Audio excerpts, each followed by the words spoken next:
Mages, Wine, and Spirits by Sean L. Hobbit. Introduction.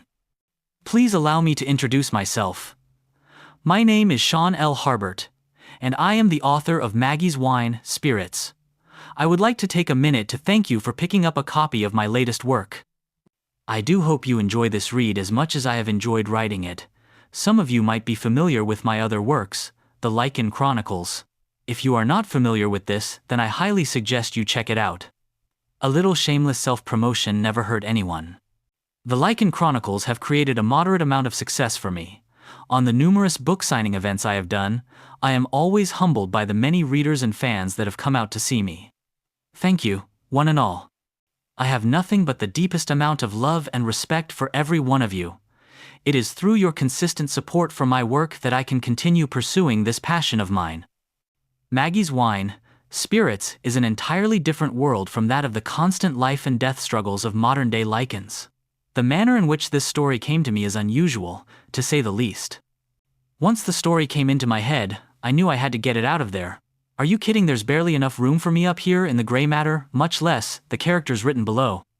There were times when I struggled to keep up with the flow of the story. The characters and plot ran at Mach speed through my head, while my fingers struggled along at school zone speeds. It is by far the fastest I have ever created an entire work. To prevent any spoilers, I am going to wrap this up here. Again, thank you all.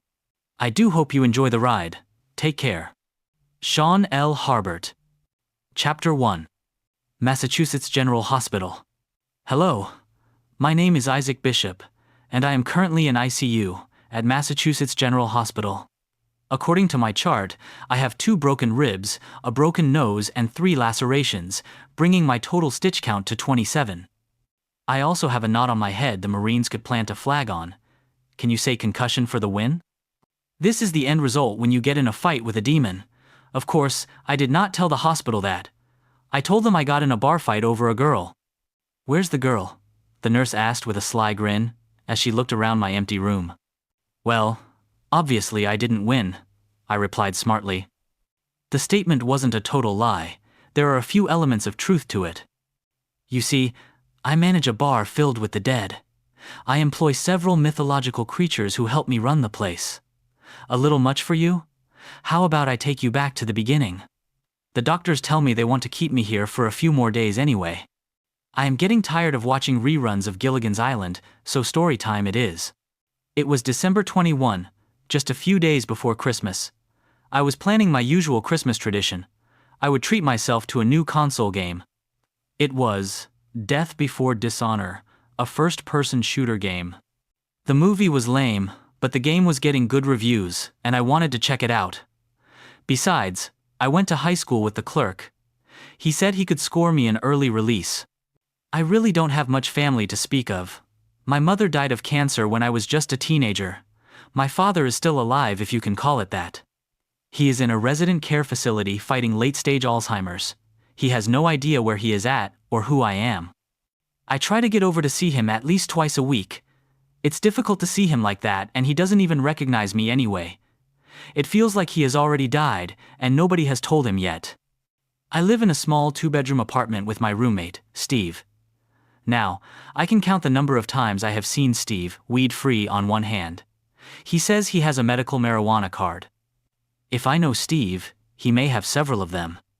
He is a website designer and rarely wears anything other than board shorts and a dirty t-shirt. He is not the first person I have ever met that smokes pot all day and watches porn. The difference is Steve gets paid for it. Imagine if the dude from The Big Lebowski and Charles Manson were to ever have a baby, that would be Roomy Steve. He is so far from dark and dangerous, he just looks like a mix between the two, that's all. Where was I? Got a little off track. Hold on, let me back read this really quick. Okay, Christmas. My parents, Mom died of cancer, and Dad is dead from the neck up. So, I normally just take full advantage of the extra days off and chill out with my Xbox and a 6-pack of Red Bulls. This Christmas would be life-altering. Christmas fell on a Monday this year, so I would be getting a 3-day weekend. I worked at this place called the Thunderbird Bar and Grill. That's right, I said, worked, as in past tense, You already know what's coming. I got fired on the Thursday before the holiday weekend. Chapter 2. Server Sylvia. I had this server that showed up late every shift and with more piercings every day. She had silver on both sides of her nostrils and one in the center. Her eyebrows were pierced, her cheeks, her lip, and tongue. I lost track of how much metal she had hanging out of her ears. Well, her name was Sylvia. She came to work one evening, late, as usual. Out of frustration, as I was out covering her portion of the floor, and it was a busy night, I barked at her. I said, "Sylvia, get your ass out here and get to work. But first go to the bathroom and take some of that shit out of your face. Jesus Christ, you look like you fell in a tackle box." Sylvia did not take kindly to my criticism of her self-expression, and neither did HR. That conversation was 3 weeks ago. They waited until just the day before the holiday to terminate me. I guess they didn't want to pony up for my holiday pay or Christmas bonus. The managers all got small holiday bonuses. Hourly employees got nothing. Chapter 3. The ad, Maggie. I was sitting on the sofa that Steve and I found out by the curb, scrolling through Craigslist looking for jobs. I figured I better get this done before they shut my phone off. Then, an unusual ad caught my eye. It read, "Rare opportunity for qualified individual. Resident, on-site nightclub manager wanted for unique clientele. Above market salary, background check mandatory, no exceptions." I thought, what the hell, why not? I sent off a reply email.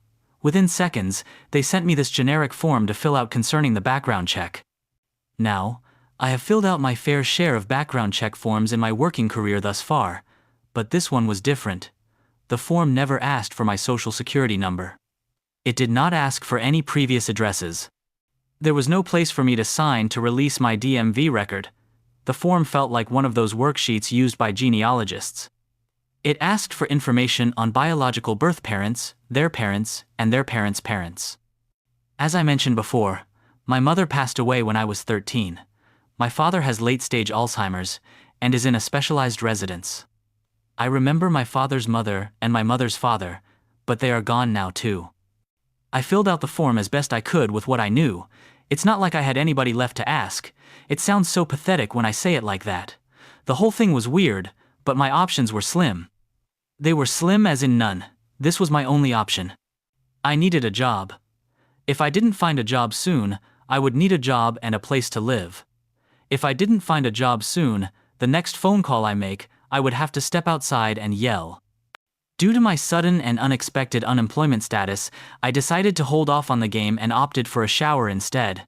I was washing my hair with a bar of soap when I heard my tablet ding with an incoming email. I got my first email from Maggie. I did not know it at the time, but Maggie would be the one who would change my life and perspective on the world I thought I knew forever. The email read, "Mr. Bishop, thank you for your application and interest in my club. My attorney is working on my behalf to narrow down the search for the right candidate. I have great news for you on this front. You are one of 6 finalists. I would like to set a time for a formal interview. I assure you, my attorney, Mr. Vincent, is looking forward to putting this matter to rest. Hope to hear from you soon.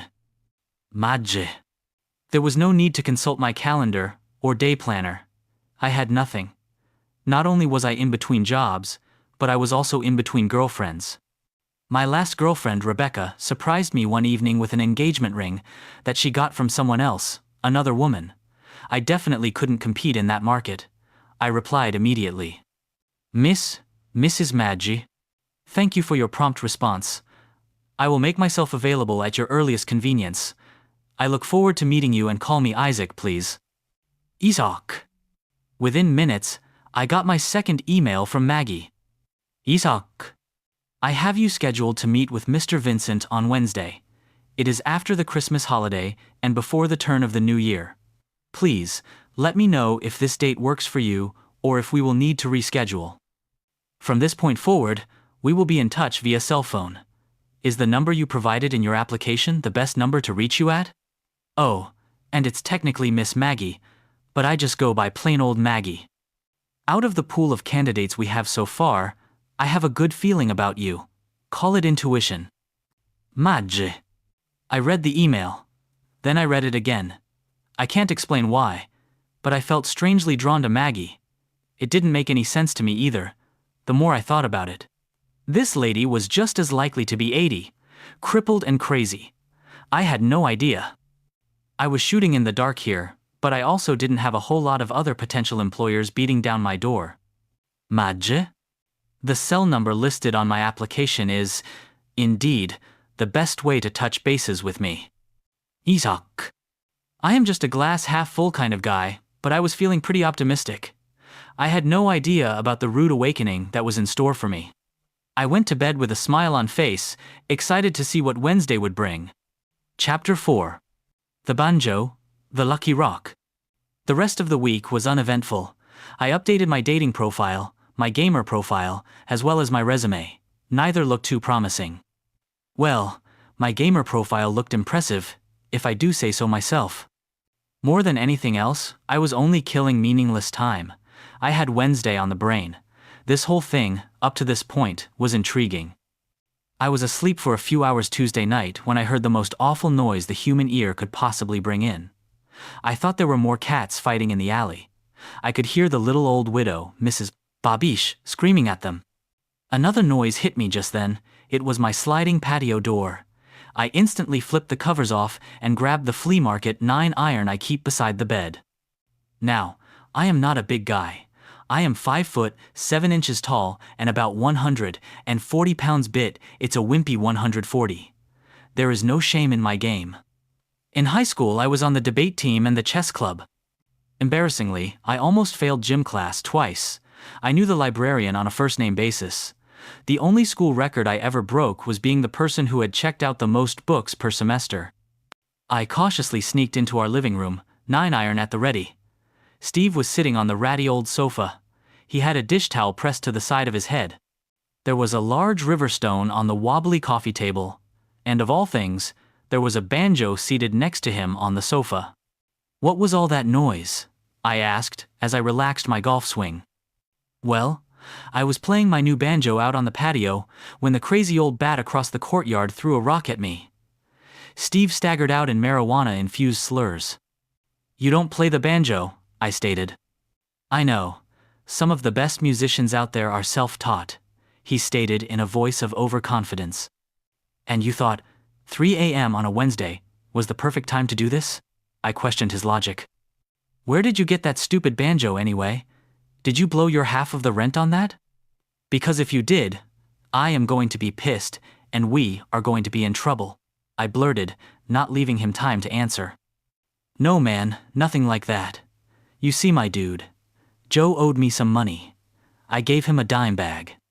He was like, really down and out, and, in the dumps, right, because of some shit with his girl. You know how it is. He said he would get me back. That was like 3 months ago. I asked him for the bread he owes me. He says he ain't got it, but he did have this really cool banjo. And I said, wow dude, I always wanted to learn to play the banjo with my feet, like that Roy Rogers dude on that old show Hee Haw." Steve stammered on in his monologue. I waved my hand in front of his face, signaling him to stop. "Did she hit you with that rock?"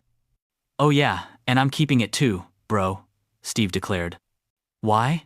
I asked. I almost didn't want to know, but now I was hooked. "It's my lucky rock now," Steve stated, as he held up the gray baseball-sized stone for closer examination.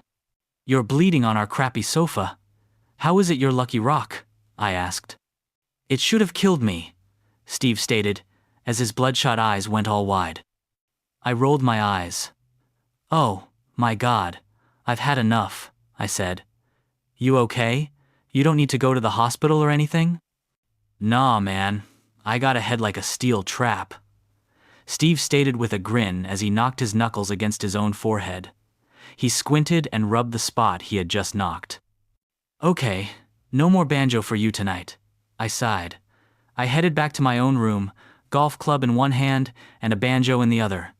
I was hoping to get a couple more hours of sleep before I had to go downtown. Chapter 5. Edith and the Snappy Dresser. My Honda Civic was in a good mood this morning. I am guessing it was the fact that I had just treated it to a brand new oil change.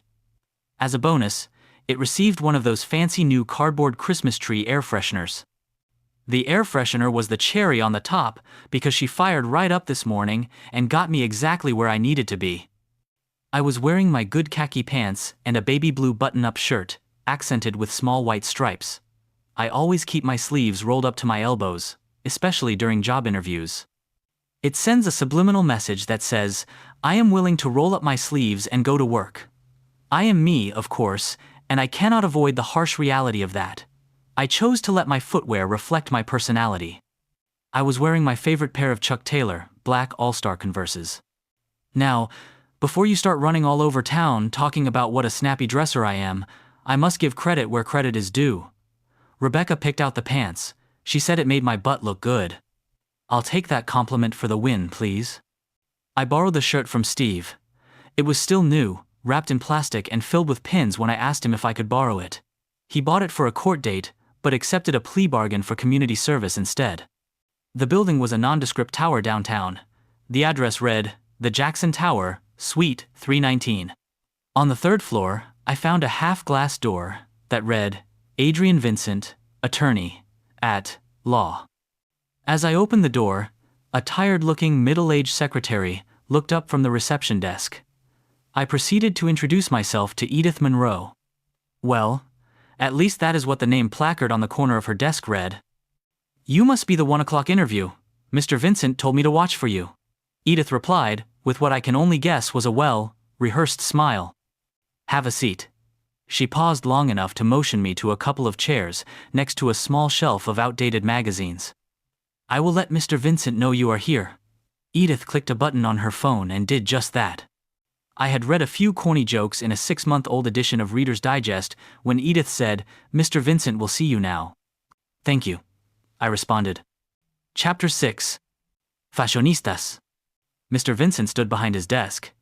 He had light blonde hair and wore a fresh, crisp, and clean suit. I knew I would not even be allowed in the stores that sold suits like that. I was beginning to wonder if this guy was an attorney or if he was running for public office. Mr. Vincent's office was sparsely decorated. I had a gut feeling he did not spend a lot of time here. His desk was big, but not ridiculous. There was a painting on the wall that looked as if it might have been equally at home in a hotel room. There was the standard attorney office fodder, long bookshelves filled with leather-bound volumes of legal books with matching spines. A long, narrow table graced the wall behind his desk. On each side of the desk, on the floor, were oblong vases with feathery and cattail-looking plants protruding from them. All the decorations in his office were these dry, subtle earth tones, except one. There was a pale purple vase with a crowned and raised cap sitting in the middle of the oblong table behind his desk. I remember it because it just seemed oddly out of place. I assumed it was a gift, or maybe an art project from a loved one. Hello, my name is Adrian Vincent, and you must be. Mr. Vincent announced through bleached teeth. His haircut was worth more than my Honda.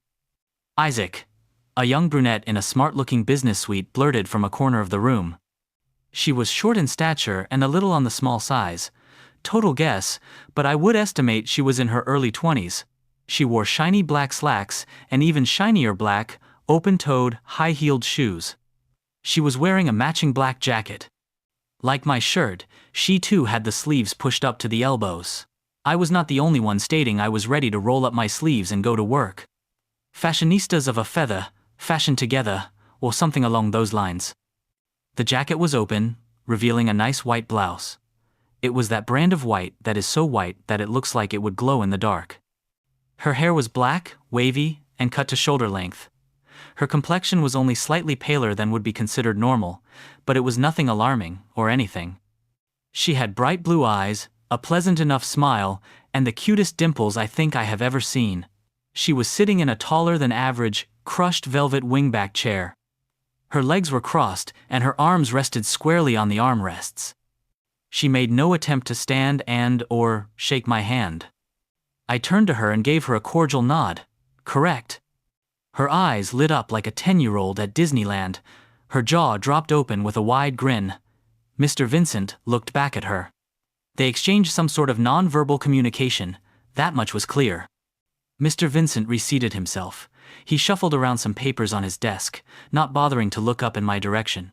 Mr. Bishop, your grandparents were Edward and Bridget Bishop, correct? Mr.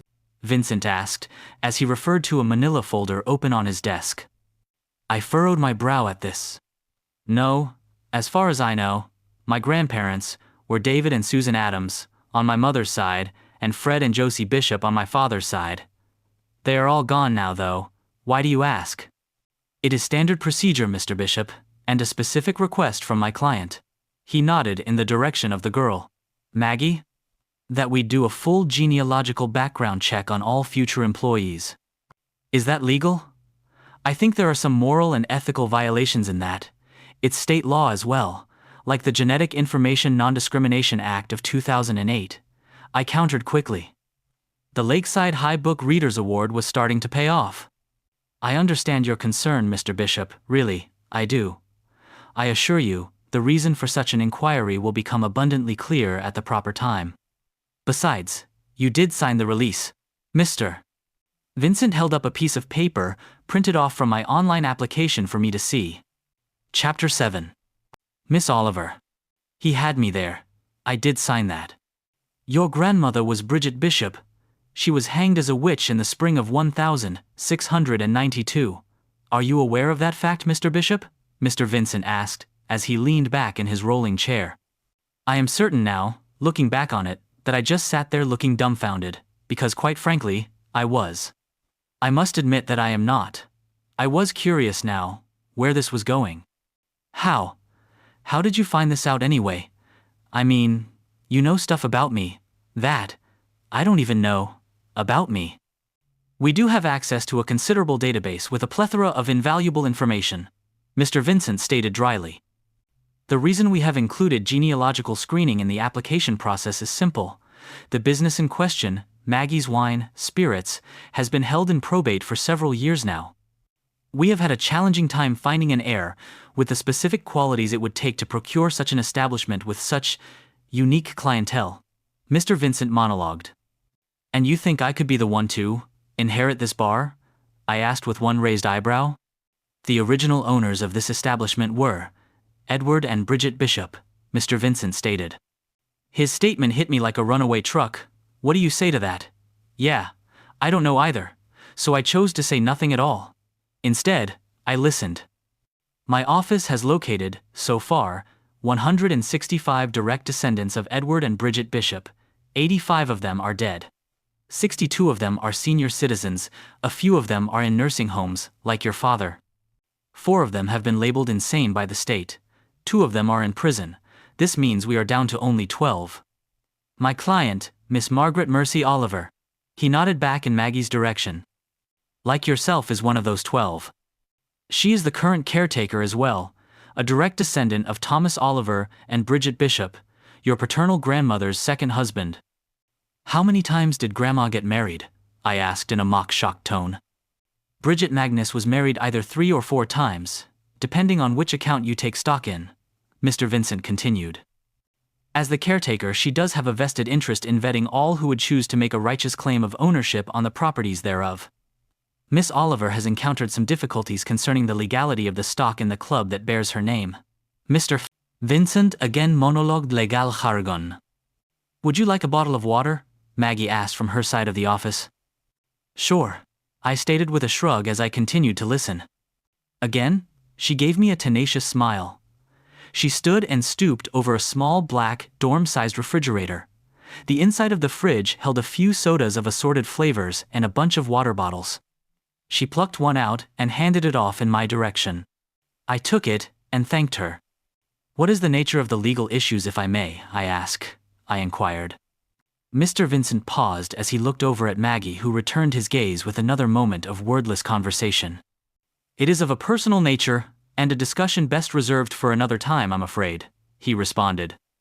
Miss Oliver. Mr. Vincent acknowledged her, and she turned, near the corner of his desk, to face him.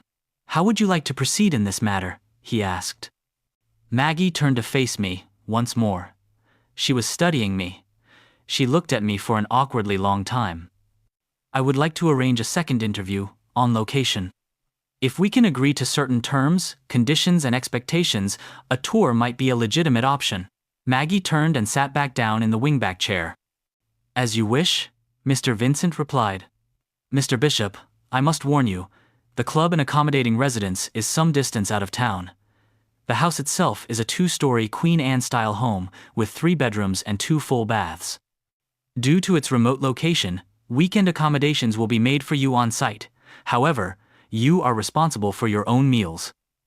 I can handle that, I quickly stated. I didn't really want to say no to a weekend free of my banjo playing, pothead, roommate, and his lucky rock. I would like to schedule the second interview for. Mr. Vincent paused to look over at Maggie. Friday around lunchtime, Maggie stated matter-of-factly. Mr. Vincent opened his mouth to speak but stopped. He looked back at Maggie. Really? Are you sure about that? He asked. Maggie only nodded with a smile. Mr. Vincent sighed and said, Okay, I will need some banking information from you, Mr. Bishop. You need what? Why? I asked. You will be compensated for your time while on site. Should Miss Oliver extend you a probationary work schedule for the weekend, you will be compensated for that as well, he replied coldly. My potential salary has yet to be discussed. I think now seems like an appropriate time, I added. Mr. Vincent withdrew an expensive-looking pen from inside his jacket. He wrote a number down on a notepad on his desk and turned it to face me. Sold, I thought to myself. For that number, I would have agreed to give Mr. Vincent a lap dance. Bear in mind, Mr. Bishop, this is the annual salary figure. We are willing to prorate your pay for the weekend probationary period, should you and Maggie choose to give it a go, the attorney replied. Even if I just worked the weekend, I could definitely afford to keep my apartment. Heck, with an annual salary, the likes of which was just slid across the table to me, I could finance the purchase of my building. Not that I would do that, though. My old building is closer to demolition than recondition. Do you have any further questions for myself or Miss Oliver, Mr. Bishop? The attorney in the expensive suit asked as he stood. I stood as soon as I noticed him doing so. Looking forward to getting back to work. I do need some basic information on location and time, I added. Of course, I will have Edith get it to you immediately. Would a text message be satisfactory? He stated. That would be just fine, I replied. I extended my hand across the attorney's desk, and we shook. Maggie was now standing beside him. After a firm handshake with Mr. Vincent, I pointed my extended arm in the direction of her. Maggie pulled her hands back to her chest and showed me her palms. It was a gesture that screamed fear and repulsion, as if I were holding a gun. My client has some personal issues with human contact. Call it a mild case of haphophobia, for now, the attorney stated as he struggled away an explanation. I'm sorry, Maggie added with a sour demeanor. I was not sure what that was. I had to wiki that when I made it back to my Civic. Haphophobia is a fear of touch. Odd, yes, but it's a great job, and it pays more than any other job I have ever had, like ever. Besides, we all have quirky, weird hang-ups. Chapter 8. Popping Sketchy. I got back to my shabby little apartment and my weird roommate. Steve began a rapid-fire drill of questions. He was in his room, at his computer, and in the middle of a website building project for some engineering company.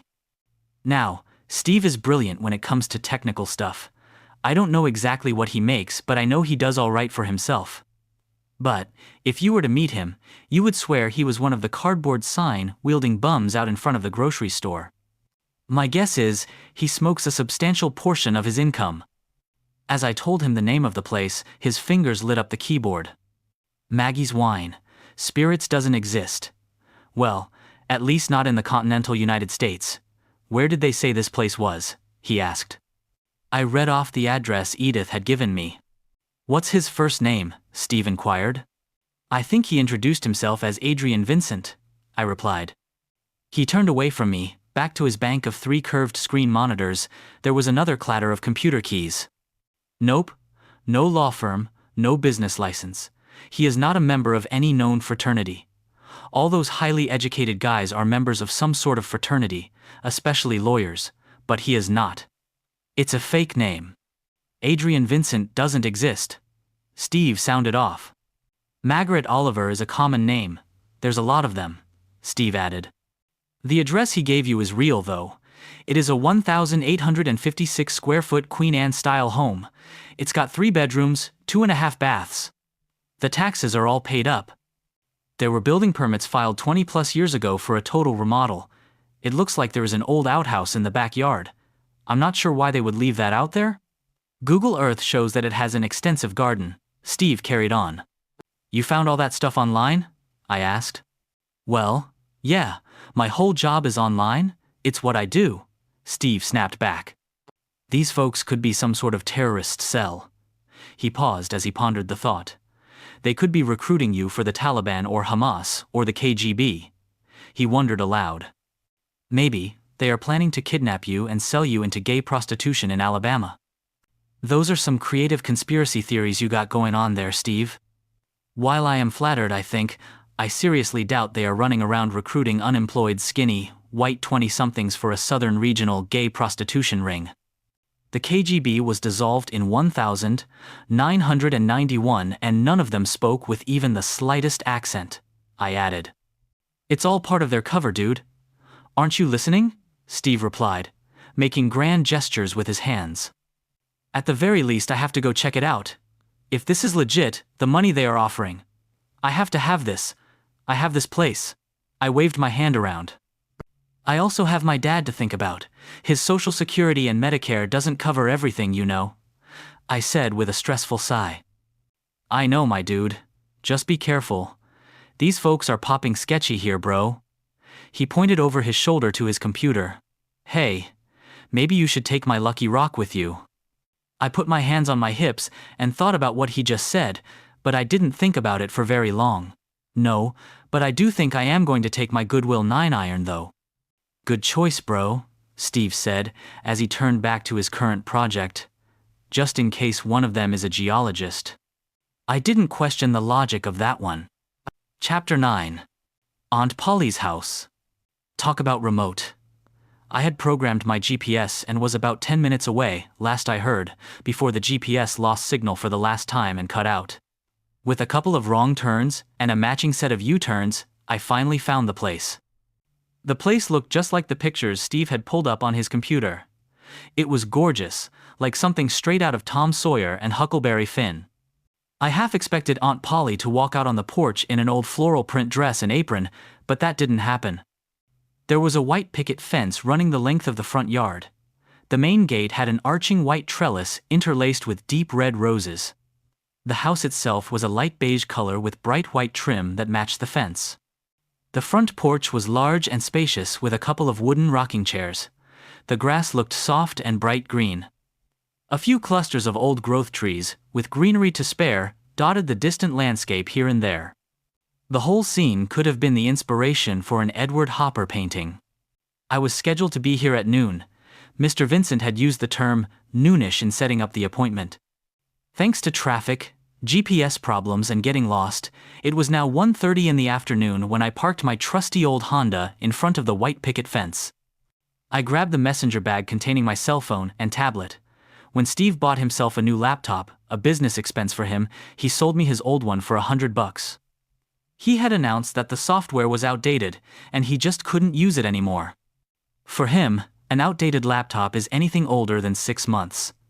I had an overnight bag in the car as well, but I didn't want to be loaded down with luggage while walking up the picturesque porch.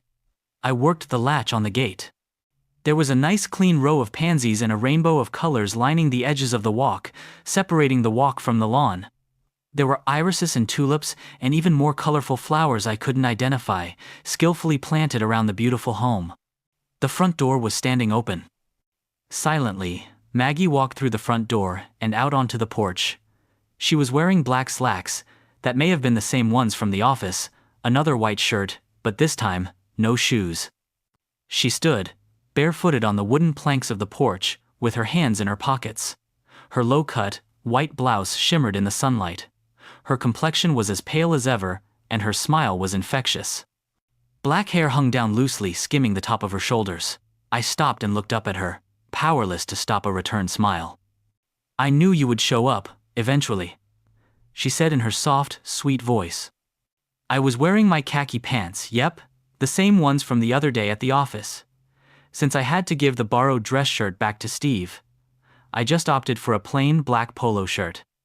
What can I say? You and Mr. Vincent had a convincing sales pitch, I replied.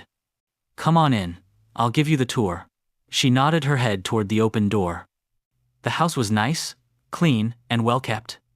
As she offered me a bottle of water, I noticed that her refrigerator was even emptier than mine, and that's saying something. I would need to fix that. It was one of those older fridges with rounded corners and spring-loaded chrome-handled doors. The thing probably weighed 250 pounds. The lower floor had a living room and a den. The living room had the old wingback chairs and matching sofas. There was an antique console television in there, the old variety that came built into a giant wooden cabinet of sorts. I had seen them in old photographs, but never in real life. I inherited this house from my father. I was an only child. I guess there were complications during my birth, and my mother couldn't have any more, Maggie added as we walked into the den. The den was wall-to-wall wood. There were shelves lined with books, row after row of leather-bound encyclopedias with matching spines. One entire row was dedicated to mythology. A huge desk that looked as if it would take 3 grown men to even scoot it around filled the center of the space. On the corner of the desk was a globe contrasted in cream colors. The upper floors were the residence halls, with 2 separate bathrooms and 3 individual bedrooms. The rooms were small. 2 of the bedroom doors were left open, revealing single beds with wrought iron frames. The quilts were heavy and thick, used as bedspreads and looked homemade. The pillows were, without a doubt, goose down. The only condition I have is this: the last bedroom on the left is off limits, Maggie stated. All the doors to the bedrooms and bathroom had been left open. The last door on the left was the only door I had seen in the entire house that was closed. Not only was this door closed, but there was also a deadbolt on it as well. The front door didn't even have a deadbolt. Your parents' room, I presume? Too many memories, you want to keep that room sacred, I understand. I spoke. No, it's my room and it's off limits. I live here too, you know, Maggie responded. Got it, I replied sheepishly. Pick a room. She motioned to the other 2 doors. Get settled in and I will meet you downstairs, in the kitchen in about an hour. We need to discuss a few things, she said and walked away with a smile. I went to the car and retrieved my other bag. As I looked down at my phone, I noticed that the battery had already drained down to 13%. Surprising, since I had it on the charger the whole time I was in the car. The outlets in the house were the old standard 2-prong variety. A Bible dated to 1976 was in the drawer next to a corded, pale yellow rotary phone on the nightstand. They both sat on a macrame, lacy doily. Did I just slip into an episode of The Twilight Zone? I mumbled to myself as I marveled at the old phone. I am not even sure I know how to use one of those. After plugging my cell phone in to charge, I headed back downstairs. The kitchen had a 1950s style to it. The countertops were white formica with a sprinkling of gold glitter throughout. A table, with its top matching the counters, sat in the center of the room. The legs were chrome. The kitchen chairs had the same chrome legs with vinyl padded seats that matched the rest of the decor. There was one door, which led outside, and another door, which I assumed led to a walk-in pantry. If it was anything like the fridge, it was empty as well. Another rotary phone was mounted on the wall. It had a pigtailed swirling cord that transcended all the way to the floor and back up to the receiver. This one was a shade of pale green. For some reason, I walked over to it and picked it up. I held the receiver to my ear. No dial tone. My father installed those when he did the big remodel. I was a newborn at the time. A soft voice echoed off from behind me. I turned to see Maggie standing at the kitchen door, near the table. Chapter 10. Don't freak out. Maggie could make a cat sound like a bull in a china shop. She made absolutely no noise whatsoever as she entered. We have to have those. I'm not sure if you have noticed yet, but most devices lose charge here rapidly, Maggie added as she slowly approached my side of the table. Yeah, I noticed that. I had to put my cell phone back on the charger upstairs, even though I had it on the charger on the way here. It was 13% when I arrived, but by the time I put my stuff upstairs, it was dead. It was so dead now, it won't even power on, I replied. Did he install a Faraday cage in the walls or something? I continued in jest. I'm not sure what that is, so I am going to say no, Maggie said. It's time we had a discussion concerning what you will see in just a few hours. My guess is I am going to be your Jake Tapper, and you guys brought me here to rescue your bar from the brink of financial ruin, I said with a sense of confidence that bordered on egotistical. I'm not sure who Jake Tapper is.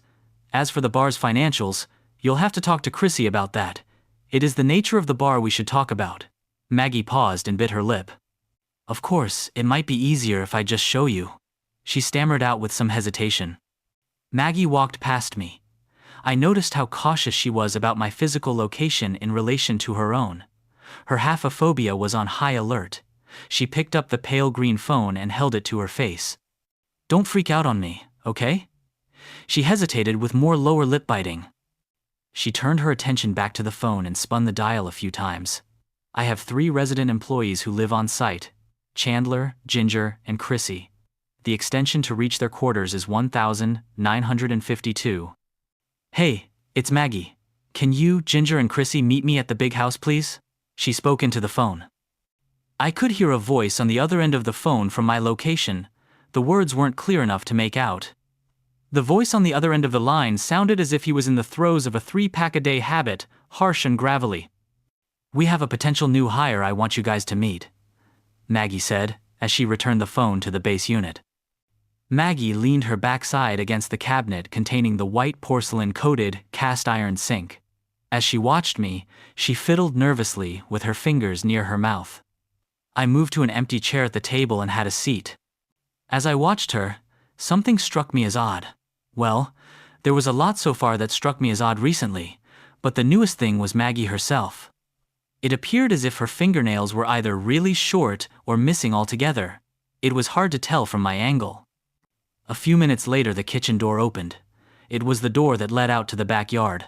I turned in the direction of the noise, and my jaw about hit the floor. The first thing that walked through the door was a man.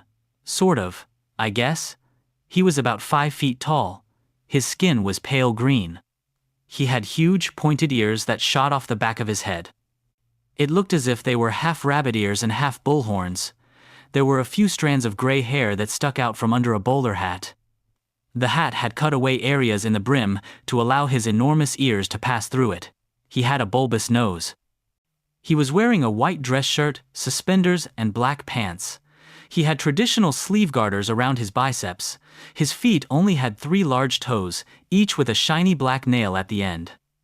He was wearing some sort of sandal that had a leather loop going over each toe, tying it to the leather sole. The name's Chandler. Well, it's not, but you humanoids could not pronounce my given name, so I just go with Chandler. He stuck out his hand. It looked similar to his feet, with 3 large fingers, each adorned with a heavy black nail, and a thumb off to the side. I looked over at Maggie. Her eyes were wide, and I could tell she was fighting back a grin.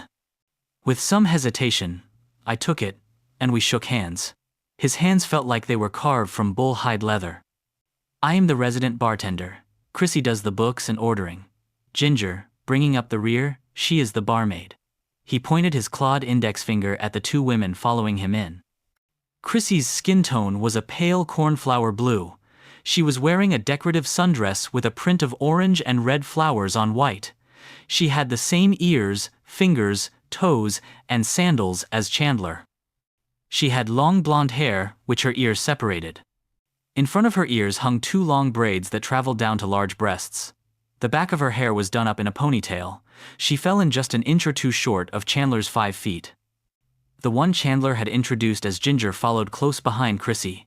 Ginger's skin tone was a pale hot pink, if that makes any sense at all, but it is the best way I can think of to describe it. She was wearing a ripped black concert t-shirt, the Ramones. It hung off one of her shoulders. She had on a black flowing skirt that looked as if it had been either eaten by moths or lost a battle with a weed eater. The bottom edge was torn and tattered, while a few small random holes appeared periodically throughout the garment. Her hair was black and tied back in a single braid like a bullwhip. She was wearing a pair of black boots that came up to her knee, adorned with bits of silver. Her ears faded from a pale hot pink to almost black at the tip. There was a large dangling earring in one ear and a couple of small hoops in each ear. After the initial shock wore off, I shook hands with each one of them. I was told Chandler and Chrissy were married. Ginger was a niece who needed a job and a place to stay. Chrissy smiled and gave me a respectable curtsy. Their teeth were small, comparatively speaking, but looked to be the most normal thing about them. Ginger shook my hand and gave me a non-committal, "Sup." She had a small white skull emblem on the end of each thumbnail. After my initial shock and realizing that I was staring, I chided myself to get serious and be professional. "What time are we opening tonight?" I directed my question to Chandler. "The light comes on at 8 p.m. just like most nights," Chandler gravelled out. "If Maggie chooses to bring me on board with her operation, I need to know where our strong points are and what we need to work on. I will be observing tonight. Again, observation only. When we close, we will have a staff meeting, all hands on deck." I began to pace as I spoke. "Let's start with a simple one. Ginger, does anyone own her? Is she scrubbing toilets?" I asked. "Well." Chandler took off his bowler to scratch a large bald spot. "No." "Then she is not a barmaid, she is a server. Her job is critical. She is the primary point of contact between customers and staff. We will address her with the respect she deserves. It is server, not maid." I chided. "That's the shit, right there, my guy." Ginger chimed in with a wide grin and a rock and roll hand gesture. "Guys, let's head on over. I'm sure we have prep work to do before we open, and as an observer, my job is to stay out of the way and not inhibit operations." "I will be over shortly," I said in my best position of authority voice. After a few minutes, they filed out in the same fashion they had filed in. I turned to Maggie. She had her hand in front of her mouth. Her eyes displayed a degree of sadness. "Thank you," she mumbled out between tears. I turned to her. What the hell was that? My eyes went wide, and my jaw dropped open in shock for the 100th time in less than an hour. Maggie let out the smallest of giggles through the tears. "They're imps, they work here." Chapter 11. The Grain of Truth. Imps? Correct me if I am wrong, but if I remember correctly, from what little mythology I have read, imps are lesser demons. I paused. Demons. I said a little louder and stressed the word for effect. Maggie shook her head no, vigorously. "Not anymore. I guess they used to be. I'm sure Chandler, given half the chance, will tell you all about it. We always close for the week of Calicon because of it. That's January 6th. "Calicon? It's a holiday? Never heard of that?" I replied. "Of course not, silly.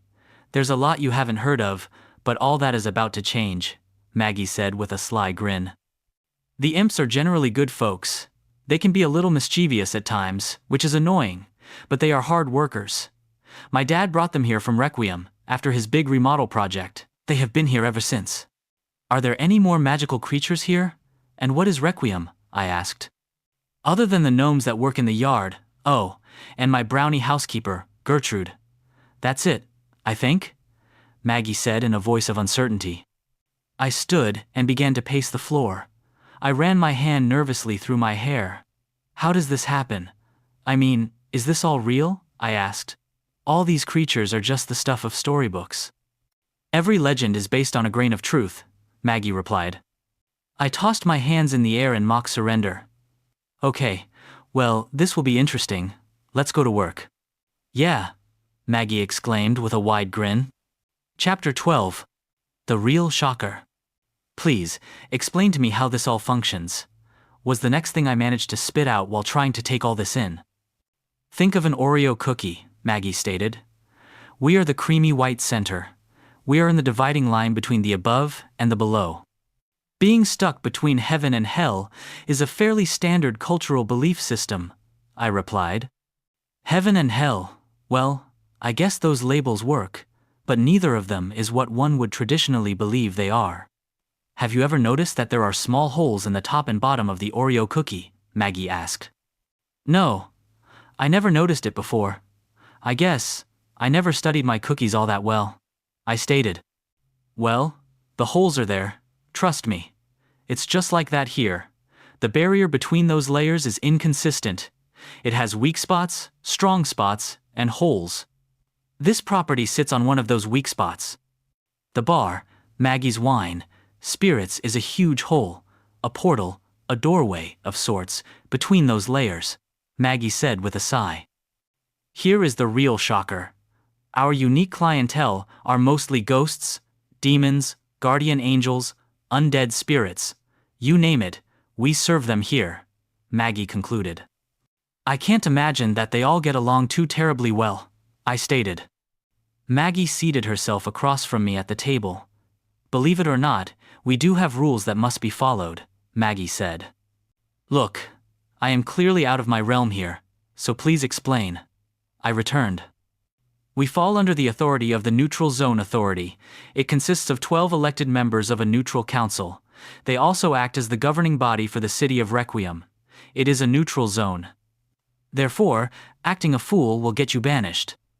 If you get banished, you return to the above or the below. Without the ability to go through the neutral zone, you can't access the terrestrial zone. They all have their own business to attend to here and there. They do not want to get banished, Maggie monologued. It's why my cell phone doesn't work here, isn't it? I asked. Maggie nodded, yes. The frayed edges of the neutral zone create a lot of interference. They sell a patch in Requiem that helps filter out the gray area static.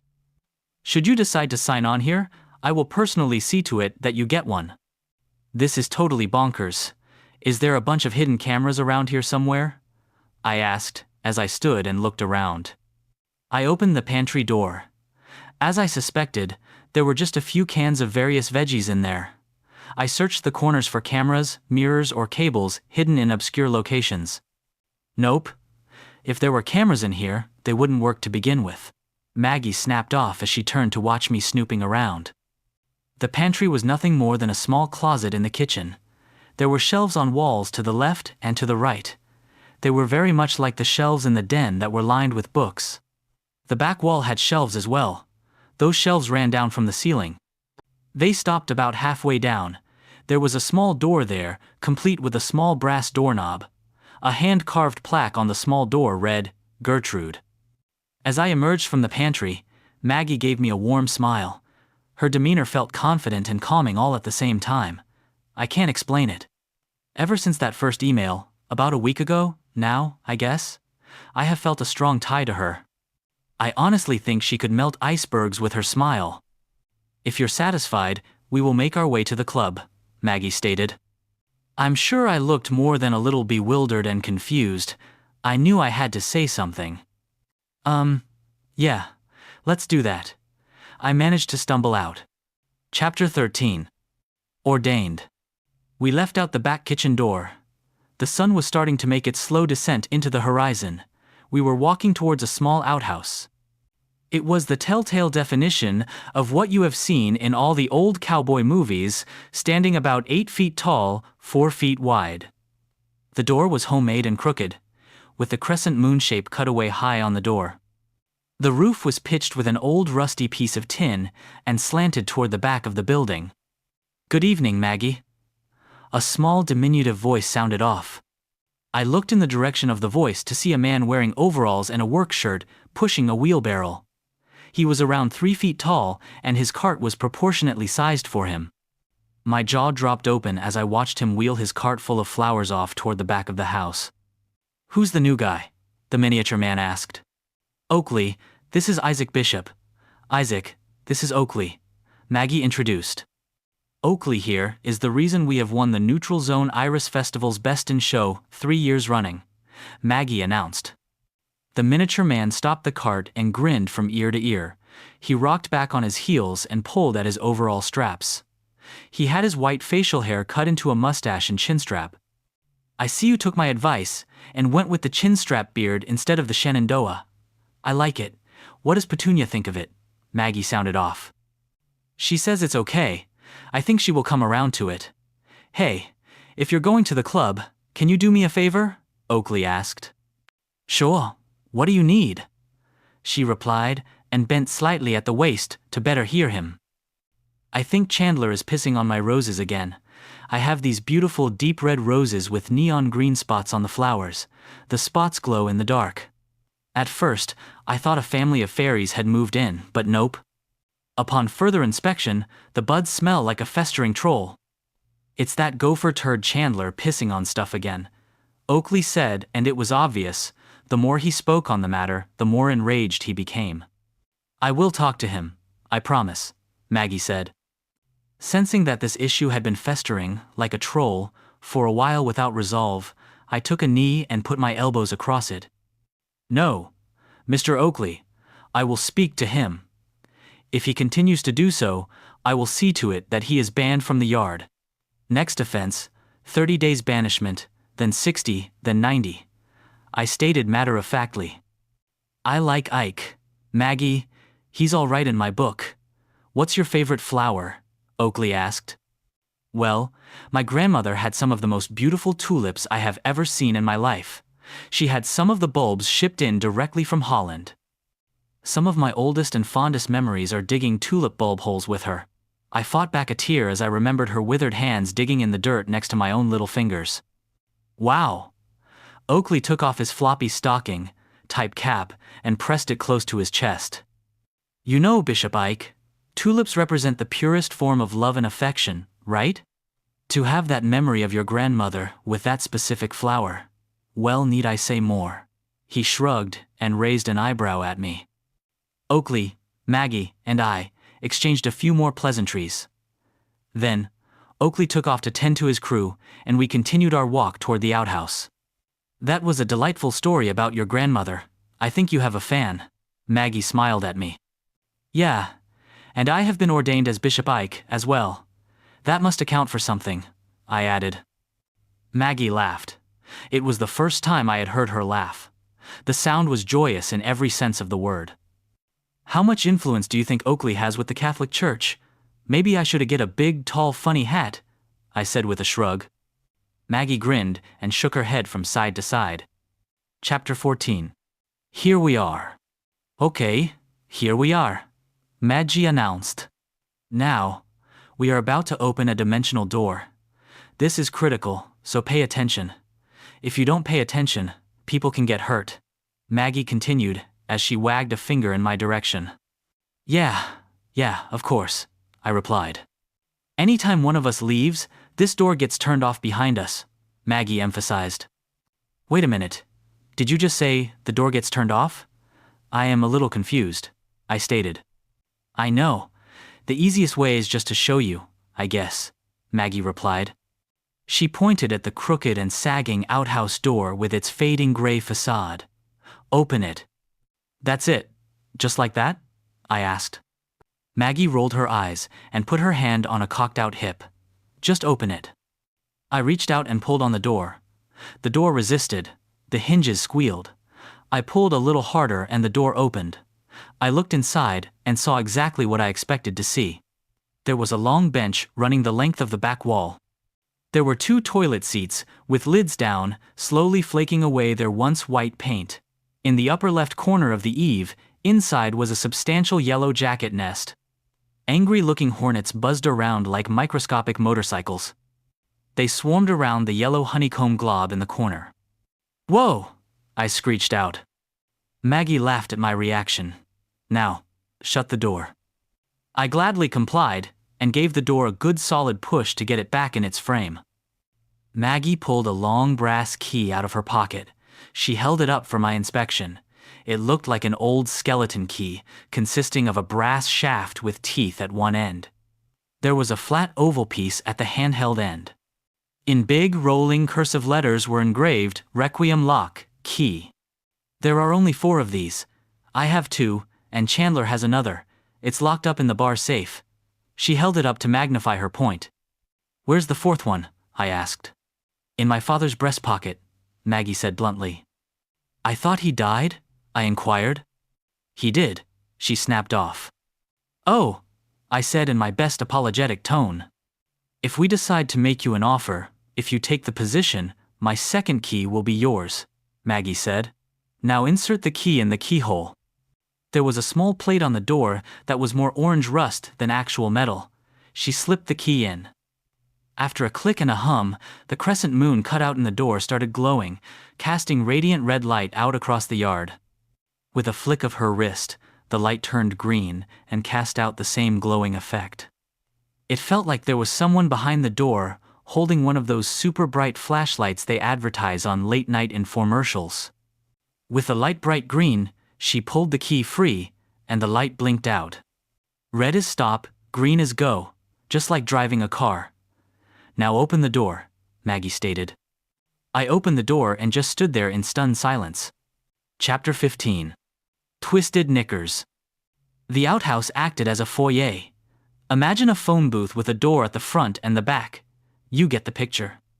It opened to an area the size of a big industrial barn, like the ones the Mennonites are famous for building. I walked in with my jaw dragging on the floor. The inside had a massive octagonal ceiling. It had to be 20 feet to the rafters. I am guessing 50 feet wide and 100 feet long. About halfway back from the door we came in the area where you would traditionally see the barn loft was a small porch.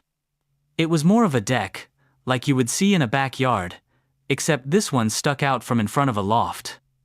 There was a door just beyond the porch that looked a little shorter than an average door. It might have been 6 feet tall, but not any taller. It was hard to tell from the ground. The thing was at least 10 feet above my head. It looked as if someone had taken a small apartment and nailed it to the interior roof of this place. Just to the right of the door was a banner with 3 stripes on it.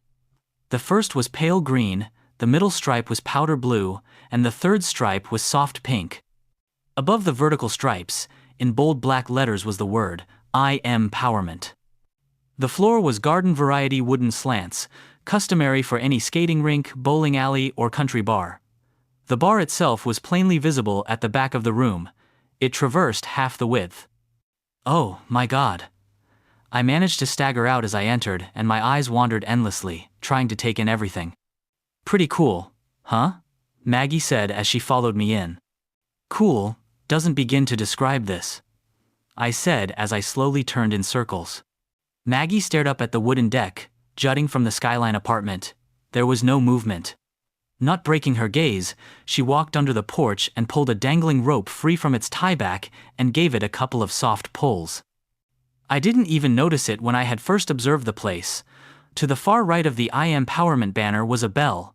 It rocked back and forth and clanged with each tug. Chandler's voice sounded off from behind the door, 20 feet up, in his signature chain-smoking roughage. We're coming, don't get your knickers twisted.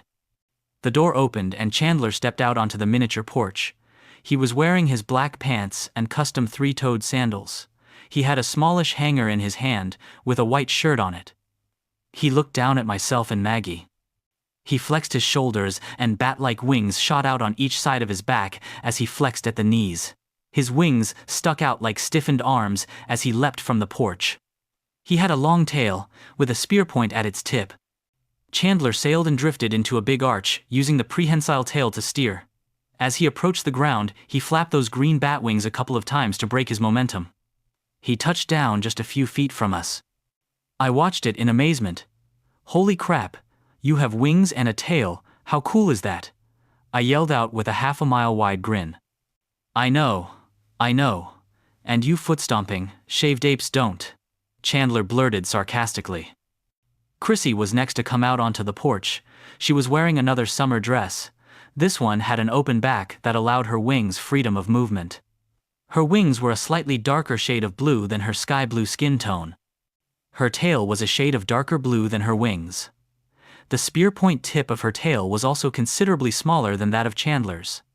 I assume this was an anatomical diversity between male and female imps. She followed the same trajectory as Chandler. Her blonde hair fluttered in the breeze created by her descent. Ginger was out the door just as Chrissy jumped. She was wearing a black sports bra, shredded jeans, and no shoes. Her hot pink skin contrasted well with all the black clothing. Ginger had on black lipstick and some type of dark shadowing around her eyes. Her raven black hair hung loose over one shoulder. She had a pair of big, black goth boots in her hand. There was a soft thud as she sat the boots down on the edge of the porch. Look out below, Ginger warned as she pushed the boots off the porch with her bare foot. They tumbled through the air and bounced as they hit. Ginger backed up to the door and took off in a sprint for the edge of the porch. Her wings weren't even visible as she jumped. Her tail shot out like an arrow, pointing at the spot from which she had just launched. As she reached her maximum altitude, the wings snapped out. Ginger began to twist as she headed for the floor like a screw, feet and toes pointed down with her tail wrapped around one leg. Just before she hit, she flapped her wings hard, 2 or 3 good strong times. The tail shot out straight again. As she landed, she flexed at the knee to absorb the impact. It was like something you would see in a comic book. It was so cool. I've warned you numerous times, you keep falconing like that, you are going to trash your knees, Chandler chided Ginger as she landed. Wow, I spoke to the present crowd of imps. Can I look at those? I want to see how those are attached. Why don't you go look at your pecker and see how that's attached? Chandler snapped back. Generally speaking, we don't like people screwing with our wings. You humanoids have dirty oily skin and dirty oily wings suck. They don't work. The imps shuffled off to prepare for the evening. There was the ruckus of clinking glassware and the shuffling of tables and chairs. I followed Maggie all the way back to the bar. At the point where the bar adjoined the wall, a solitary white candle sat with a decorative glass sconce covering it. Maggie pulled a long single match from a brass tube-like holder nearby. Watch this, she exclaimed. Maggie lifted the glass sconce and held the match to the candle's wick. The flame grew, and Maggie shook the burning stick out. When she placed the glass sconce back over the candle, all the light fixtures along the wall slowly lit up. A huge Gothic-looking candelabra lit up as well. This thing was the size of my Honda. It was about 20 feet in front of the imp porch. There had to be 15 or 20 bulbs in it. I didn't count them. It lit up as well, with the lighting of that single candle. Yeah, that's a little too bright, Maggie mumbled. Ginger, can you come dim this down for me a bit, please? Ginger walked over and looked up at it. She shuffled from side to side, still looking up. Her wings shot out with a loud thwack. Ginger looked up and began to flap. I watched as her feet slowly lifted off the ground. Arms extended, she grabbed an unseen dimmer knob and began to rotate it. That's good, thank you, Maggie stated. She turned to face me as Ginger descended as gracefully as she had ascended. Her tail curled into a giant arch behind her head as she eased her big toes down to the floor with the finesse of a ballet dancer. This is the neutral zone. The laws of physics, as you know them, do not apply here as they do in the terrestrial zone. We do have to buy these candles from Requiem, and they aren't cheap, Maggie stated matter-of-factly. I took a deep breath and blew it out through puckered lips. This place. It is a lot to take in all at once. I mean, holy smokes, garden gnomes, flying miniature demons, mystery shithouses, magic candles, dimensional doors. Maggie just laughed and placed her hand on my shoulder. It was the very first time she had ever physically contacted me. It had never happened before, not even by accident. Honestly, I was a little shocked by it. Her hand was cool, and her touch was soothing. Just wait, you haven't even met my doorman, Cowrie, yet, and then there's my customers, Maggie said. Chapter 16. Historical Perspectives. You'll have to excuse me. Busy evening, lots to do, Maggie said as she walked away and left me with an over-the-shoulder grin and a finger curl wave. She headed for an office door behind the bar and to the right. It was the same door I had seen Chrissy disappear through just a few minutes before. We are not demons, you know, Chandler stated as he wiped down another glass and hung it in a rack upside down above the bar. I'm sorry, what was that? I asked as I walked towards his spot.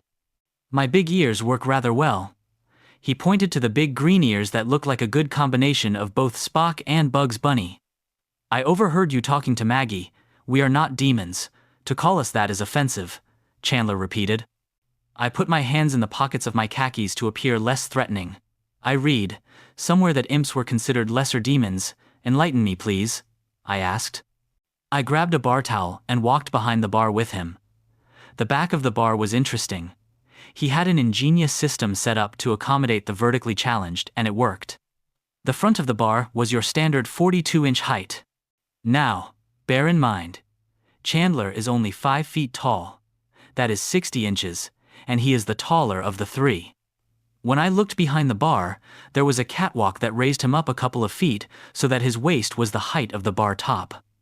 The elevated walkway ran the length of the back of the bar and had a couple of steps at each end. A shiny brass stepping rail had been installed on the side of the bar at one end, presumably to help Ginger retrieve drinks from the countertop since she is even shorter than Chandler. Imps aren't, and have never been demons, Chandler stated as I grabbed a glass from a wooden crate. I wiped it down and hung it up with the precedent he had set. I will forgive you this time because you are new. Don't ever let Ginger hear you refer to her as a demon. You will never hear the end of that one, Chandler added. Let me give you a little history lesson, for perspective. We were slaves to the demons. We did a lot of their dirty work. The great King Yimpa led the mighty imp horde in open rebellion against the cruel and sadistic demon overlords. Imps died in droves fighting those bastards. When we had at last won, we were cast out. We were no longer welcomed in the fiery depths below, and because we had once associated with the demon overlords, we weren't welcomed above either. Imps are now forever banished to the neutral zone, and I'm okay with that, Chandler said as he wrapped up the lesson. Interesting. I am an avid book nerd, and out of all the mythology books I have perused, that is the first time I have ever heard that story, I exclaimed. It's not a story, it's history, Chandler added in his gruff voice while pointing a black-clawed finger at me. The people that wrote that terrestrial trash literature have never even met an imp. Reading their nonsense is like claiming a picture of Santa Claus is real because it was taken by the Easter Bunny. He had me there. Chandler was growing on me. He had a way with words. I got it. Can I ask another question? Bear in mind, I don't mean to offend. I am asking because I am genuinely curious, I inquired. You can always ask. Responses aren't always assured, he returned. Why the variation in skin tone between you, Chrissy, and Ginger? I asked. I am a wood imp, Chrissy is a water imp, and Ginger is a fire imp. We evolved appropriately based on which demon overlord our descendants served under, Chandler explained. The mythology books I read, if I remember right, said imps were immortal. I stated it as an open-ended question. We were, but when we were cast out, they took that from us. Their logic was, if we weren't going to live to serve, they would limit the time we lived, Chandler continued. Live free and die, or live in eternal servitude. I know what I would have chosen. Ginger, Chandler yelled out to her. She was flying around the room, barely dragging her toes as she straightened up tables and chairs. It's getting close to that time, he continued. I assume you are staying in Maggie's spare bedroom this evening, Chandler asked. I nodded. When you get back, take that terrestrial mythology book and use the pages to wipe your ass. On second thought, don't.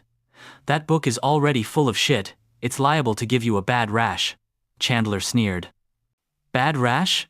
Is there such a thing as a good rash? I asked. Chandler let off a belly laugh. I like you. You are officially my favorite meatbag.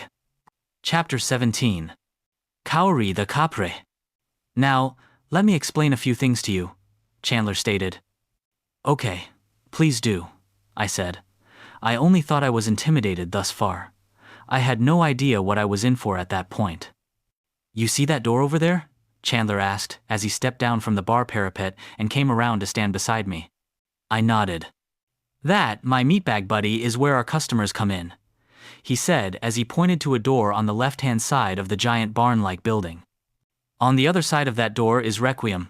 Maggie does not want you going through that door. She says you're not ready, and I agree. I keep hearing references to Requiem. I admit, I am curious. What happens if I just go through anyway? I asked. It will more than likely be the last time anyone ever sees or hears from you again, my short green friend replied. Now, guests do not go through that door, Chandler said as he pointed to the door at the front end of the building that Maggie and I had come in through. There are no exceptions. Look above the doors.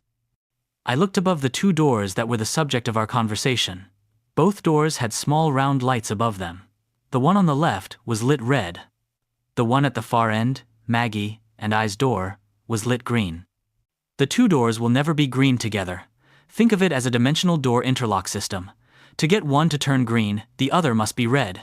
We have the front door unlocked because we aren't open yet. When we open, all we have to do is lock the front door, and the door on the left will unlock. Question: how do we secure the building when we close? I mean, when we leave and lock the outhouse door behind us, does it unlock the Requiem door? I asked. No. Once you leave, I lock the Requiem door. No. When you leave, I lock the Requiem door with my key that's kept in the safe. While both doors can never be open at the same time, both doors can be locked at the same time, Chandler confirmed. At that point, there came a loud banging from the other side of the Requiem door. The world inside the bar stopped. As the banging echoed throughout the room, Maggie and Chrissy walked out of the office and proceeded towards Chandler and me. Startled, Ginger went airborne and landed on the suspended porch. That was probably Cowrie. He said he would be back tonight, Maggie stated as she headed toward the front door. There was a clack and a brief mechanical buzz as the red light above the front door went from green to red. With a clack and another brief mechanical buzz, the Requiem door's light went from red to green. As the Requiem door opened, white light spilled out from the other side of the door. It was my first glance at the city of Requiem, but it would not be my last. A huge guy came through the door. Well, he had to duck his head to get in through the door, to be more precise. I call him a guy, at this point for lack of another term. He was vastly different from the human definition of the term, guy. He was at least 7 foot tall and probably pushed the scales at 300 to 350 pounds. His skin was pink. It was not Ginger's particular shade of pink. For Ginger, the best term I can come up with is hot pink, with her fingers, toes and elbows tending to fade into more of a magenta than rosewood colors. This guy was more of a taffy-colored pink. He had on brown pants that looked as if he had purchased them from the Incredible Hulk's fashion line.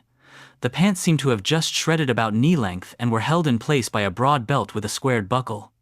He was barefoot and all his toes were the same length. His shirt was some sort of sleeveless ensemble with the shoelace thing up near the collar. The muscle tone of his arms and legs were enough to give Arnold Schwarzenegger self-esteem issues.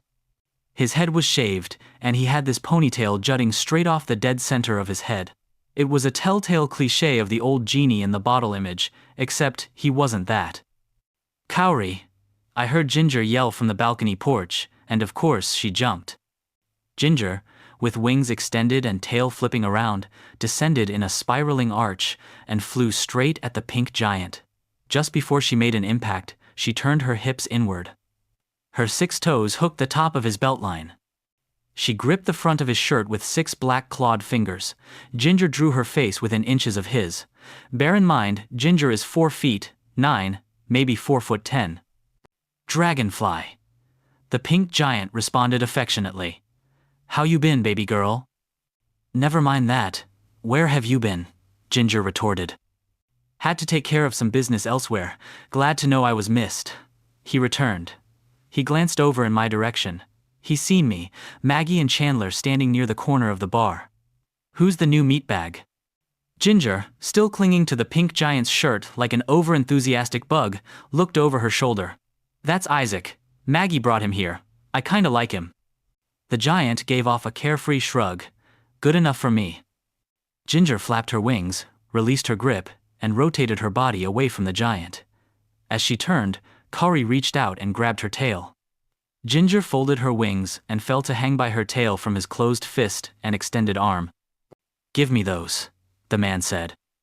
He reached up to the top of her tail and plucked free a couple of thick cigars that Ginger had curled her tail around. She had obviously liberated them from his fanny pack.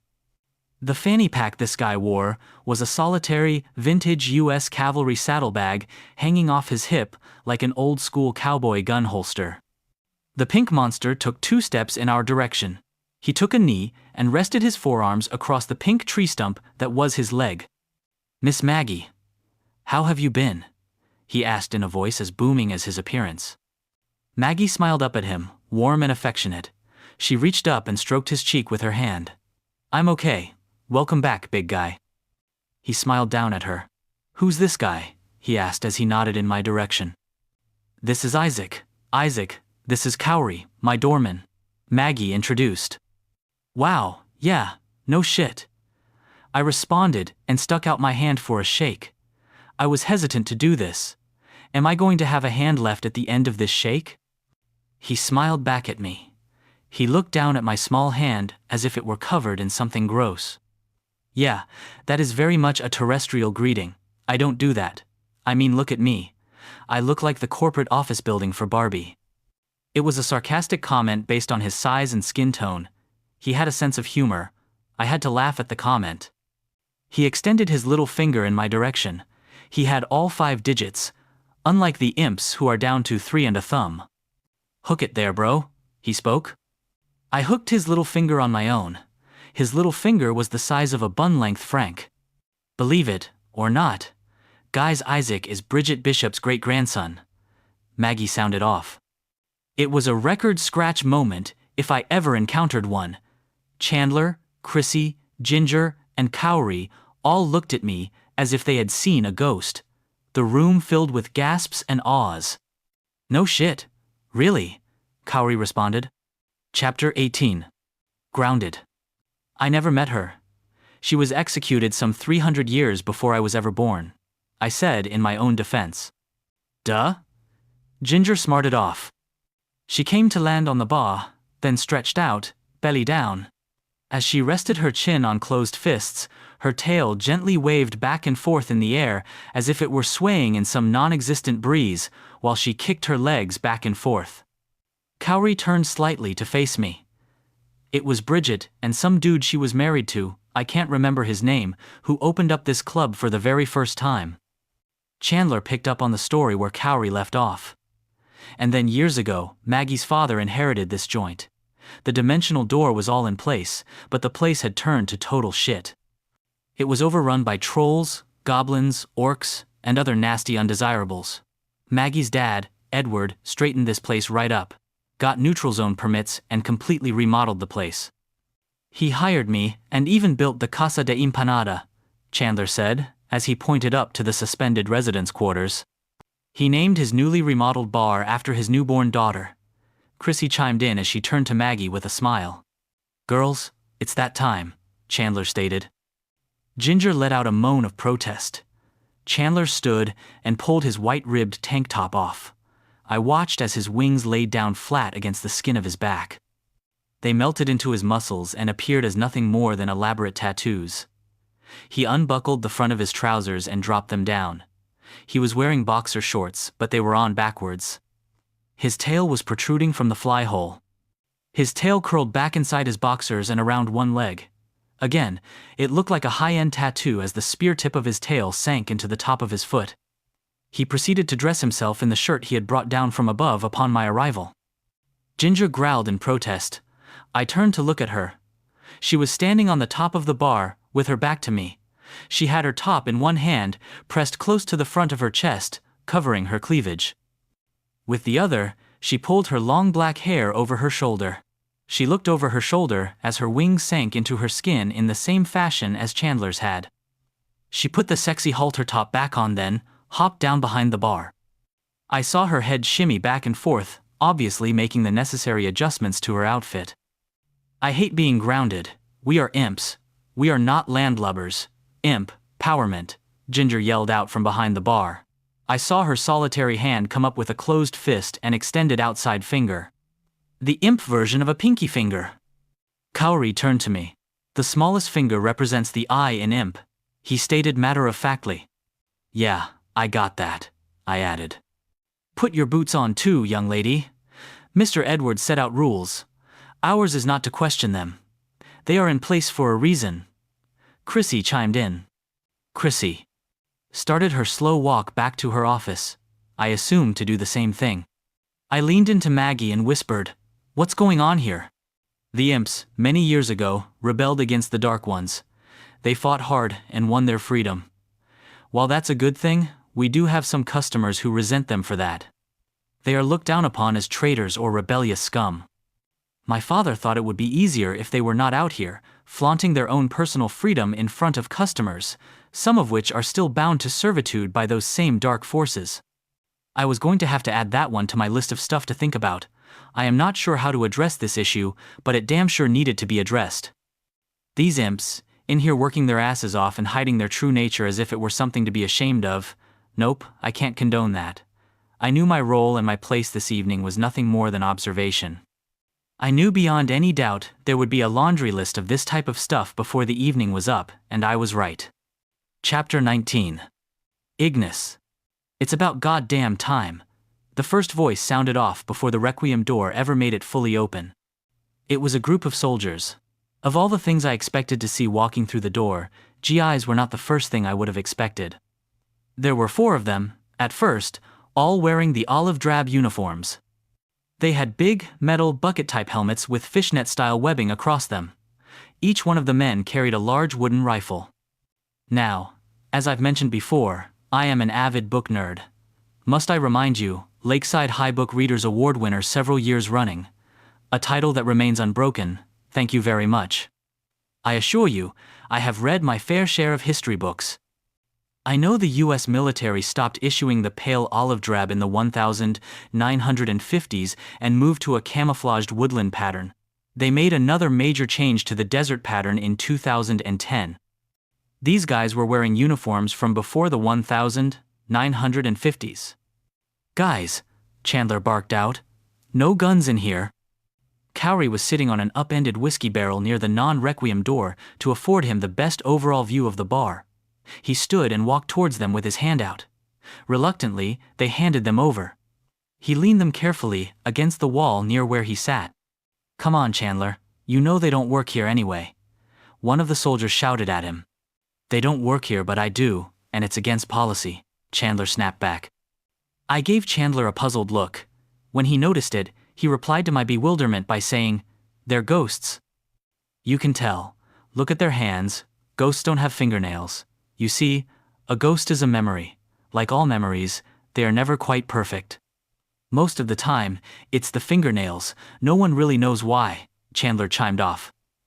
I need a full round of Troll's Head, Ginger said, as she walked up to the bar. Chandler grabbed a large round serving tray and began to fill big glass mugs from several large wooden barrels to the left of the bar. There were 3 to be specific. They were the old wooden drum-type barrels with the wooden spigots driven home in the 6 o'clock position on the barrel. Branded and burned into the barrels were the labels. They read, from left to right, Troll's Head Brew, Unicorn Brew, Dandelion Wine. Ginger took the serving tray and headed off to the soldier's table. As she lifted it above her head, I noticed something I hadn't really paid attention to earlier. Ginger was built like a pin-up model.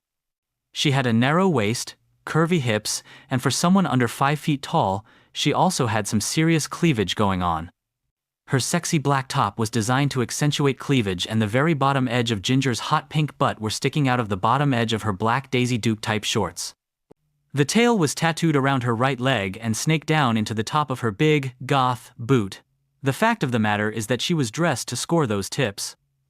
Ghosts develop attachments to certain objects. Sometimes that object is a person. In their case, it's the rifles. The soldiers never drink alone either. They always travel in groups. The uniforms are different, so they come from multiple conflicts throughout a wide range of times and places, Chandler stated. They're regulars, he continued. I sat on a bar stool, at one end of the bar, and watched as the crew went about their assigned tasks. Maggie came out of the office. She smiled at me as she walked by to check on the guests. They laughed and joked and gave her their best pickup lines, to no avail. The requiem door opened again, and in walked a man wearing a black leather jacket. He was decked out like a biker, with one exception. His head was just a skull. The white bone of the skull was not white though. It looked as if it had been coated in some type of thick viscous substance, like roofing tar. The teeth were white. At first, I thought he was wearing black biker gloves, but no, those were his actual hands. I could see the distinction between the phalanges. He sat down at a table, far away from the soldiers, who were getting loud and maybe just a little too handsy with Ginger. I wasn't too worried about that though. Obviously, she and Cowrie had a good standing relationship, and it would take more than a platoon of those guys to bring him down. I walked over to my new black-faced Skeletor guest. He had seated himself and was looking down. As I approached, he never even looked up. "What can I get you this evening?" I asked. He looked up at me and my heart about stopped as I stared into the hollow blackness that was his empty eye sockets. "Give me an Ignis, straight up, skip the rocks." "I will get right on that," I spoke. He never responded. I walked up to the bar and placed my drink order with Chandler. "Do you know who that is?" he asked. "Yeah, like I would know that," I snapped back. Chandler snickered. "His name is Brutus, and he's a Reaper." "A Reaper? Like the Grim Reaper?" I asked. "Grim is his boss. With a world population of 8 billion people, working solo is no longer an option." "What did he order?" Chandler said. "An Ignis straight, no ice. Whatever that is," I stated. "Ignis is one of our signature brands, you need to stay away from it," Chandler stated as he retrieved a snifter.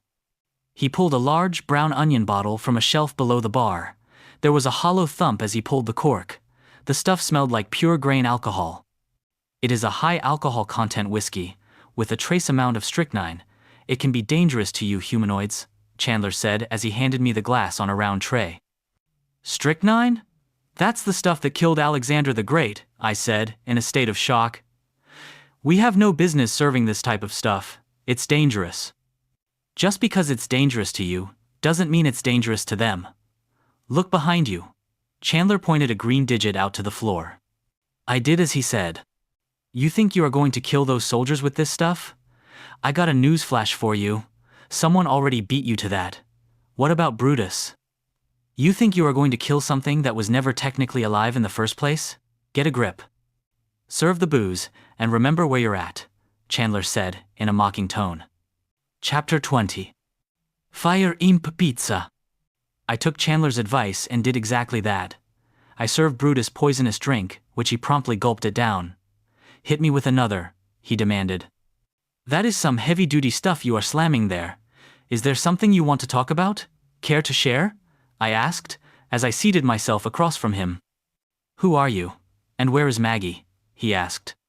"We have a large party of soldiers here tonight, and more keep coming in."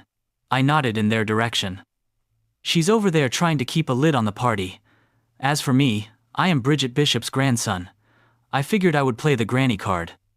It meant absolutely nothing to me, but it did seem to have an impact on the staff. I was curious about how our patrons would react. "Really?" Brutus said. "I can see it. You look a little bit like her." I wasn't sure how to respond to that, since I had only seen sketches of her in history books. Not only that, but I had also just found out that I was related to her less than a week ago. "I am the one that came for her all those years ago. This is my district," Brutus said. "Is that what's bothering you tonight?" I asked. "Hardly. If you must know, I had to go escort a 7-year-old boy. He was riding his bicycle and was hit by a car," Brutus said. "I can handle old people, warriors." He thumbed his bony finger at the rabble, rousing soldiers. "I can handle sick people, surgical deaths. But sometimes, children get to me." "That's rough. I'm sorry you had to deal with that," I replied. "It comes with the job. Some days you're the fire, some days you're the brimstone," he stated. "I'll get you that second drink. But after that, I think you need to switch to beer. Deal?" I asked. "You got it. Thanks for the talk. You didn't have to. I am aware of how terrifying my appearance can be to you terrestrials," he stated. "You are not as scary as you might think. I attended a Catholic elementary school for a couple of years. Trust me, those nuns are every bit as scary as you." I smarted as I headed back to Chandler. Brutus let loose a truly terrifying laugh. His jaw bounced up and down as if it were spring-loaded. His chuckle sounded like a special effect from a horror movie. It gave me cold chills. "Phoenix, Phoenix, Phoenix." The soldiers were chanting and tapping beer mugs on the tabletops during the downbeat of the chant. I looked over to see what was going on. Ginger was laughing and shaking her head no. "Oh, come on, Gingy. Gingy, Gingy." The chant shifted to an abbreviation of her name. Ginger laughed a little more, as she wielded her serving tray down to her hip. The chanting was relentless. Finally, Ginger responded, Okay, but only once." She held up one long clawed pink finger to emphasize her point. Ginger walked over to the bar. Chandler had overheard everything. The garden gnomes could probably hear the chanting out in the yard. It was loud. "If you think those army guys down at your local VFW are loud when they are drunk, they are even louder when they get here." Chandler had a snifter of something waiting on her that he had poured from a different onion bottle. I can't even be certain what it was. Ginger swept her hand across the bar and scooped it up. She turned to face her rowdy chanting crowd of soldiers. Ginger downed the entire glass in one gulp and slammed the glass back on the bar with a loud clack. I could see her eyes bulging and her cheeks sticking out like a plump chipmunk. She held her open palms up just under her puckered lips.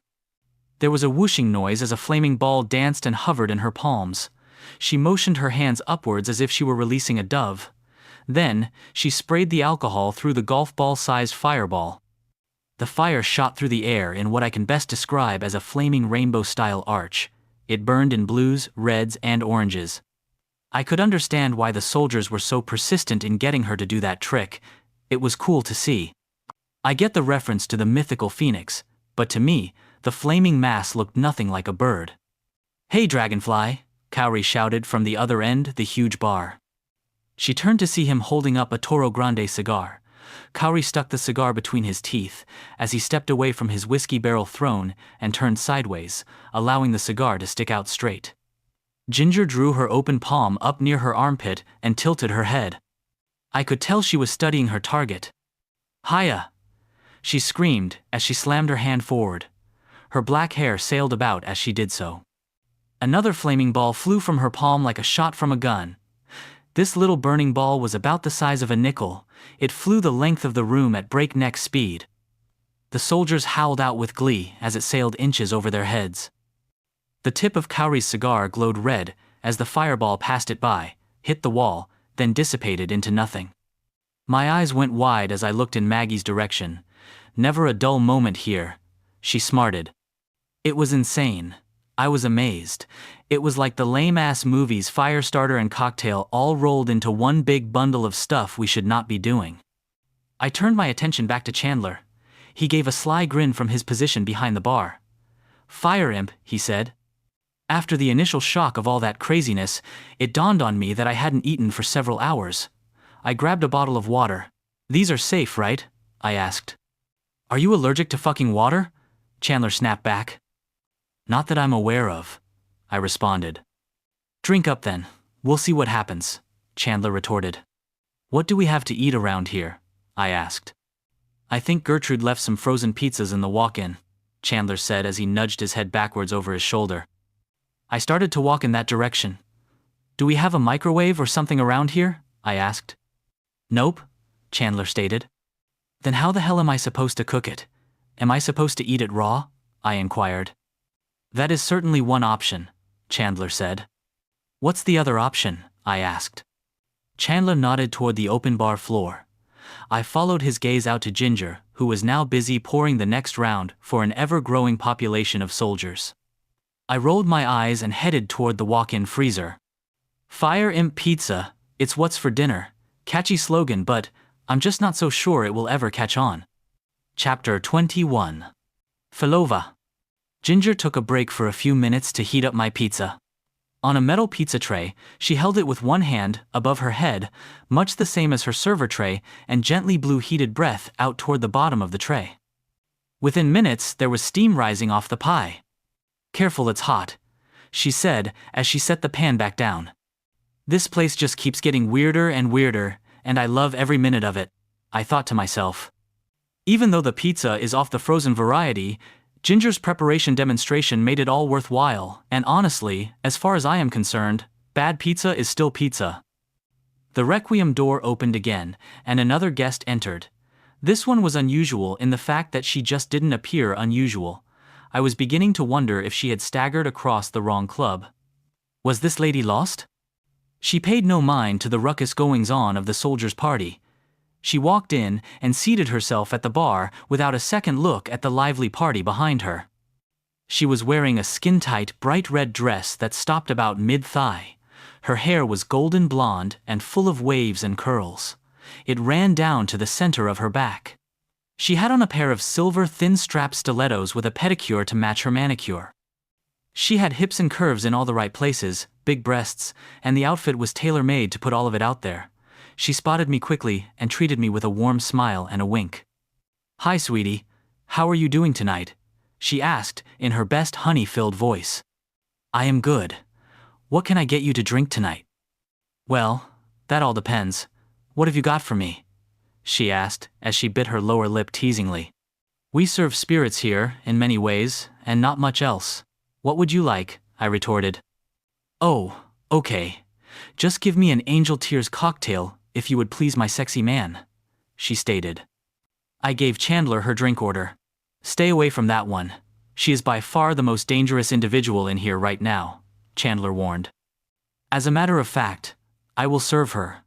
Go help Maggie, or Ginger, or go chat it up with the Reaper, anyone but her. Oh, I don't know, I said as I looked down the bar at her. She had a small clutch-type purse, complete with a shiny gold chain that matched her dress, sitting open on the bar top in front of her. Blonde hair, blue eyes, maybe 125 pounds. She's gorgeous. I can't imagine her being that much of a threat to anyone. I shrugged. She's got fingernails. She's not a ghost, and it's also not her body either. She stole that, probably from some pop star that overdosed or something. Her name is Filova. She's a succubus, Chandler warned. That's disturbing, I added. You don't know the half of it, Chandler sounded off. She zeroed in on you quick because you're a terrestrial, you see? Chandler carried on as he busied himself making the cocktail order. Demons can't reproduce on their own. Female succubae, well, they harvest certain things, from male terrestrials. I watched as Chandler's head lowered down to my groin. I caught the visual reference. I am an imp. Because we were once part and party to the same dark forces she aligns with, we are immune to her crap. You are not. So, off you go. Chapter 22. GAW 513. I walked away from the bar just as Chandler sat a drink in front of her, served in a martini glass. It had a mother-of-pearl hue to it, with gold flakes along the rim. It was garnished with a small stick that held aloft a tiny gold halo. I saw her head turn. Her eyes looked me up and down as I walked away. As the night went on, a few more Reapers had joined Brutus's table. It was getting late, and a few of the soldiers had left. The ones that remained were considerably more mellow than they had been up to this point. The Requiem door opened again, and as usual, white light spilled out across the floor. 3 women walked in. They were dressed as if they were bridesmaids of all things. They were wearing white floor-length gowns with halter tops. All of them had hair down to the center of their backs, 2 blondes and the third was auburn. I could see the toes of their shoes peek beyond their dresses as they walked toward the bar. The shoes were old Roman-style flat sandals with leather laces that ran up their legs. One of the blondes put her hand flat on the bar. Hey, Chen, can we get 3 angel tears, please? She ended her inquiry with a warm smile accented by perfect teeth. You got it, ladies.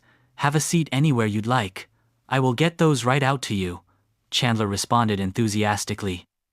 I was wolfing down my last slice of pizza from my chosen observation post at a far corner of the bar. Chandler drifted over to me as he whipped up what seemed to be a local favorite cocktail here. Look at their backs, Chandler stated.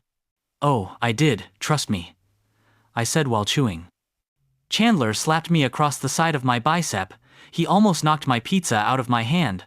Those are fighting circumstances where I come from, but I am a long way from there. Look at their backs, not their backsides. Do you notice anything unusual? He stated.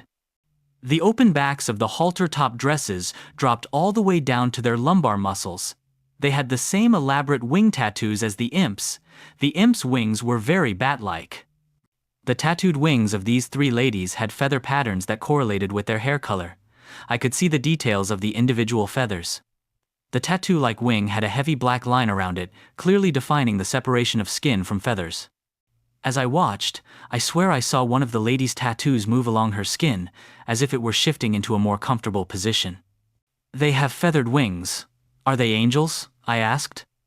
You're partially right. They are not angels as you know them. They are guardian angels. These 3 are regulars. They are GAW 513 reps, Chandler explained. GAW 513? I asked, my voice inflection revealing a lack of understanding. Chandler rolled his eyes. Guardian angels, Union 513. Angels are unionized? I asked. Yeah, they have to be. You humanoids reproduce like pigeons. Each new life creates casework. A case is opened to see if the individual meets specific criteria for guardian angel services. They analyze if a guardian angel will be necessary or justified. They are overworked, and the terrestrial population keeps going up and up, creating even more work. It's a vicious perpetual cycle, Chandler monologued. Now, Ginger won't serve them. That's why she walked up here and ordered her own damn drinks. Chandler smarted. But you are serving them tonight. Ginger walked up and placed another drink order. Her hair was wet and sticking to the sides of her face. Her hot pink skin was shiny with perspiration. On the crown of her head, at the point where her forehead rolled back into her scalp, I could see 2 large lumps. It looked as if someone had glued black thread spools to the edge of her hairline. I assumed they were never visible before because her hair was dry and fluffy. Now that it was wet and heavy, the lumps were showing. I knew this was neither the time nor the place, but I made a note to ask about that later, in the most politically correct way I could come up with, of course. She slid her wood and cork serving tray up onto the surface of the bar. Hey, Chan, the guardian bitches are back. You know I am not serving them, right? She barked off. Yeah. It's getting late. Here's your drinks. Now start cashing out your tickets, Chandler chided. I could feel the visual daggers coming from the guardians as Ginger walked by. I was proud of my little pink imp. She never turned, sneered, or made any kind of acknowledgement of their prudish behavior. Empowerment, this girl had it in spades. One of the soldiers seen the 3 white-robed women sitting at the table across the way. The women were leaned in towards one another and chatting amongst themselves. The soldier that noticed them was quick to point them out to his remaining buddies. Hey, where were you guys 80 years ago when we? The loud soldier motioned to himself and his friends. Could have used you? There came a ruckus of agreeable mumbling from the rest of his crew. One of the ladies abruptly stood up. We are guardian angels, not miracle workers. You all must take on some responsibility for your own well-being. The auburn-haired angel responded. We were at war, and we needed you. Another GI chimed in loudly. One of the 2 blonde angels stood up and matched his tone. You guys were cut down by machine gun fire from a fortified position. We can't stop them all. There was the sound of wooden chairs sliding back quickly and screeching across the wood floor. The 3 reapers stood up. Brutus had been sitting with 2 of his work friends. We'll go with that for lack of a better term. They all had the same flat black skull-faced appearance. One of them was wearing a sleeveless denim jacket, khaki cargo pants, and thick black leather boots. The other was decked out in blue jeans with a pullover sweatshirt and hood pulled up around his black skulled face, and of course, Brutus was still wearing his black leather biker jacket. Shut the fuck up, you bunch of drunk-ass pickles. Brutus barked out at the soldiers. He had based the sarcastic insult on their uniforms. You, go out of your way. To make their job almost impossible. You set these ladies up for failure, and are totally shocked when they do. It's asinine and I've had enough. One of the soldiers walked up to him. Brutus met him halfway. You think this is the first time I have stared death in the face? The soldier mocked as he got inches away from Brutus's blackened skull. No, but it will be your last, Brutus retorted. I walked over and got between them. Cowrie was closing the distance to only a couple of feet behind me. He easily towered over everyone in the room. Ginger darted to the safety of the bar area. Maggie came running toward me to get in the middle of this as well. Gentlemen, let's not do this. I think we have all had a long day, and maybe one too many Ignises tonight. I'll tell you what. I will buy one more round, on the house, then you all need to go, and we will call it a night. Deal? I said. I had one open palm on Brutus's jacketed chest and the other in the dead center of an olive-drab uniform. The 2 parties continued to chest bump like exaggerated fighting cocks for another minute or 2. Both parties nodded in agreement and backed away from each other, not daring to turn their backs. Groovy, I exclaimed. Elsewise, this was going to get real ugly, real quick. I tilted my thumb over my shoulder to the giant pink menace looming behind me. Ginger, I said as she eyed me from what was my observation post at the end of the bar. Let's make it happen, sweetie. She nodded and scooped up her serving tray. Chapter 23. Runway Chickens. The soldiers slowly began to wander off one or two at a time. The reapers all left together. The guardian angels were finishing their drinks. "No rush, ladies, take your time," I said to them. They returned a smile and carried on with their conversation. By now, it was just the three angels in the bar. I watched as Ginger looked over the bar at Chandler and raised her eyebrows in silent communication. Chandler tossed his hands in the air and gave her a nod. Ginger fist pumped the air in victory. She ran back behind Chandler, who was still standing on the catwalk behind the bar. Ginger was back out from behind the bar in record time. She was back in her shiny, black sports bra. The halter top, sports bra ensemble circled her neck and formed an X across her spine, allowing freedom of movement for, yep, you guessed it, those pink and blackish bat wings she was so proud of. The boots were gone as well. I noticed that, as she walked back around from behind the bar, she waited until she got close to the guardian angel's table, to snap her wings out to their maximum span. It was as if she were stretching those muscles out after a prolonged period of confinement. Ginger's wings barely brushed the edge of the brunette's chair as she passed. The brunette stopped mid-conversation and pushed away from the table. She stood, turned, and drew her brown feathered wings out, as if she were drawing a gun, in response to Ginger. The two blondes on the other side of the table stood as well, but left their wings where they were. The brunette guardian angel's wingspread was easily 8 feet wide. The upper ridge of each wing arched up to the height of her ears. They were a soft and shiny brown that perfectly matched her hair color. They were breathtaking. "Watch where you're going, demon turd," the brown feathered guardian snapped. "What did you just call me, runway chicken?" Ginger retorted angrily. "It's getting late. Shouldn't you be hanging upside down in a cave somewhere by now?" the brunette angel chided. Ginger stopped and looked at her, dead in the face.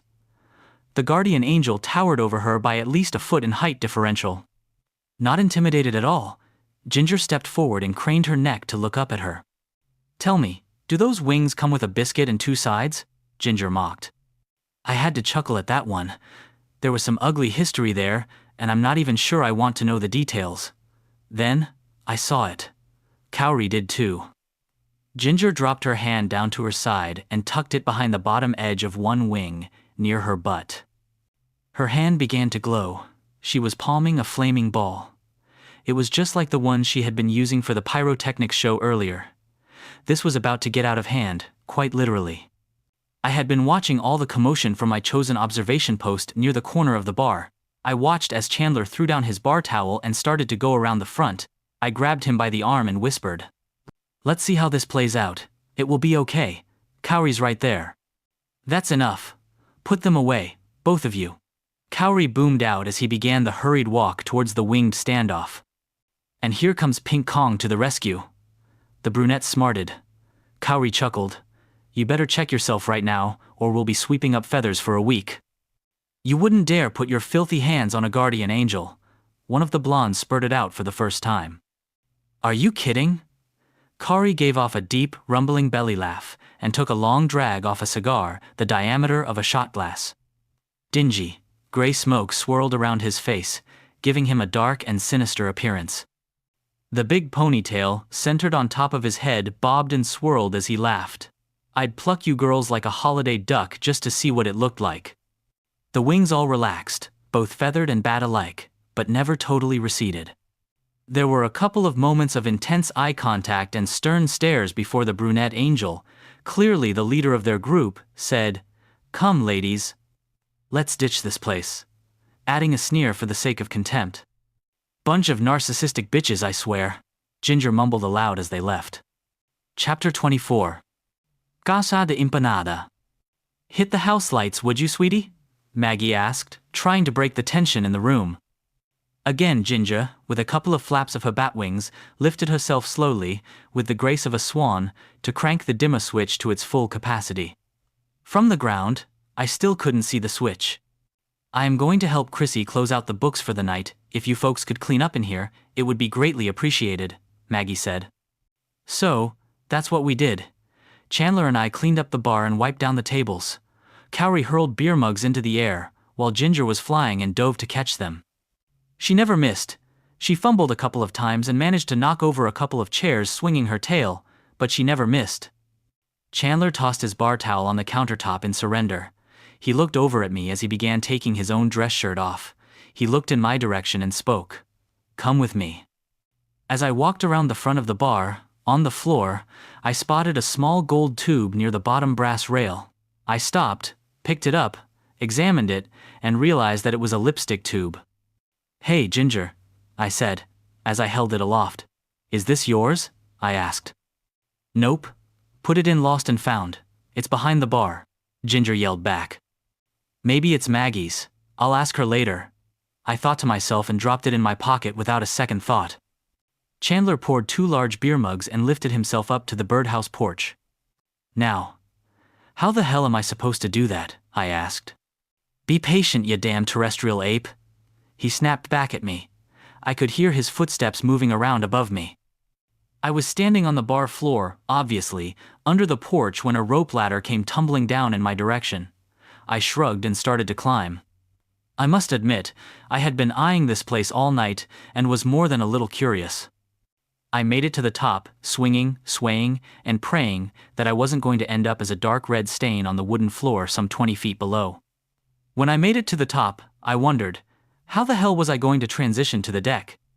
There were no handles or handrails or anything else to grab onto. My thoughts were answered almost immediately.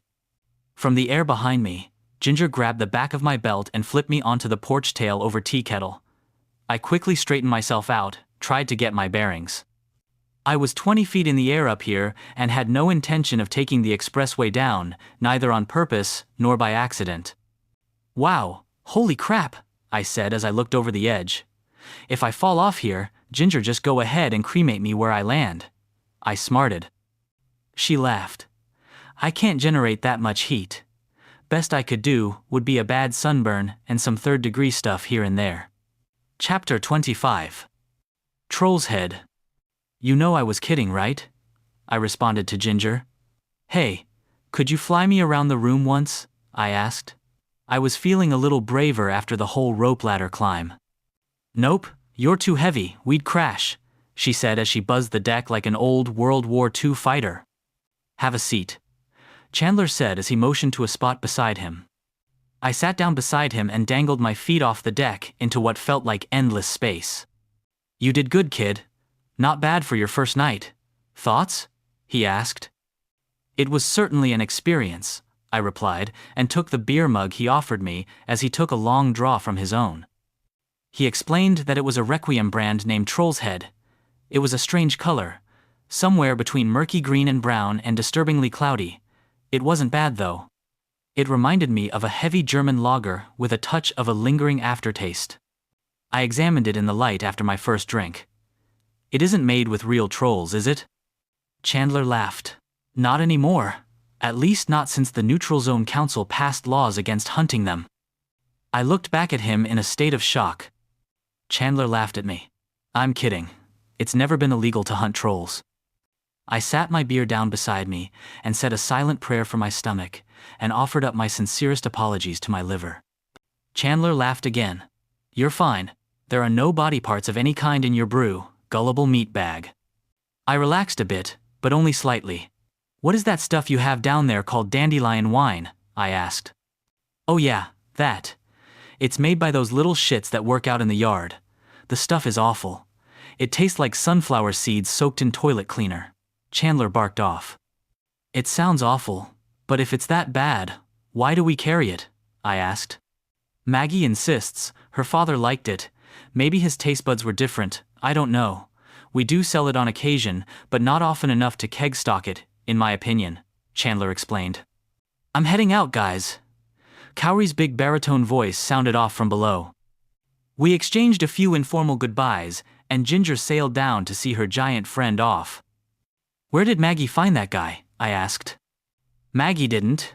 Ginger did. Cowrie is a capre. The capres are a race of Filipino tree giants. He was in Requiem when he got into some trouble. Ginger helped him escape. They've been as thick as thieves ever since," Chandler explained. There was a long moment of silence as I busied myself absorbing and processing all this latest information. It all felt so insane. I am reading Thai. There was a long moment of silence as I busied myself absorbing and processing all this latest information. It all felt so insane. I am reading this back to myself and struggling to believe it even now, and I was there. Maggie needs you, you know, Chandler said. His tone was different now. His statement wasn't laced with sarcasm. When I looked over into his green face, I saw large eyes filled with concern and worry. This place. He motioned around with one thick green finger. Us, it's all she has, and without help, she isn't going to have it for very much longer. I don't understand? I asked. She seems to be doing okay. I don't want to say too much more. It's not my place, but she has bigger issues, and when she's ready to come clean with you, she will. I just hope it's soon. For all our sakes, Chandler said dryly. Chapter 26. Chuck Taylor's. I like these shoes, Ginger said to me as she rose straight up, right in front of me. She was holding my black Chuck Taylors up by the shoestrings up for display. They're lightweight. I bet I could fly with these. Where did you get them? Ginger inquired, as she hovered just a few feet out from the porch.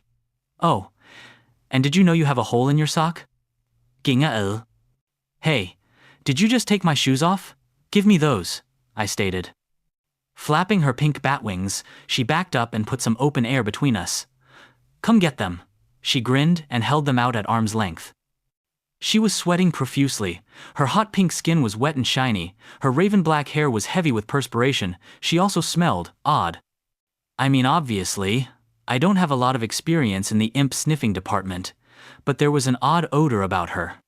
Ginger, give him his shoes back and go wash up. You're starting to overheat, Chandler chided. Ginger rolled her eyes at him.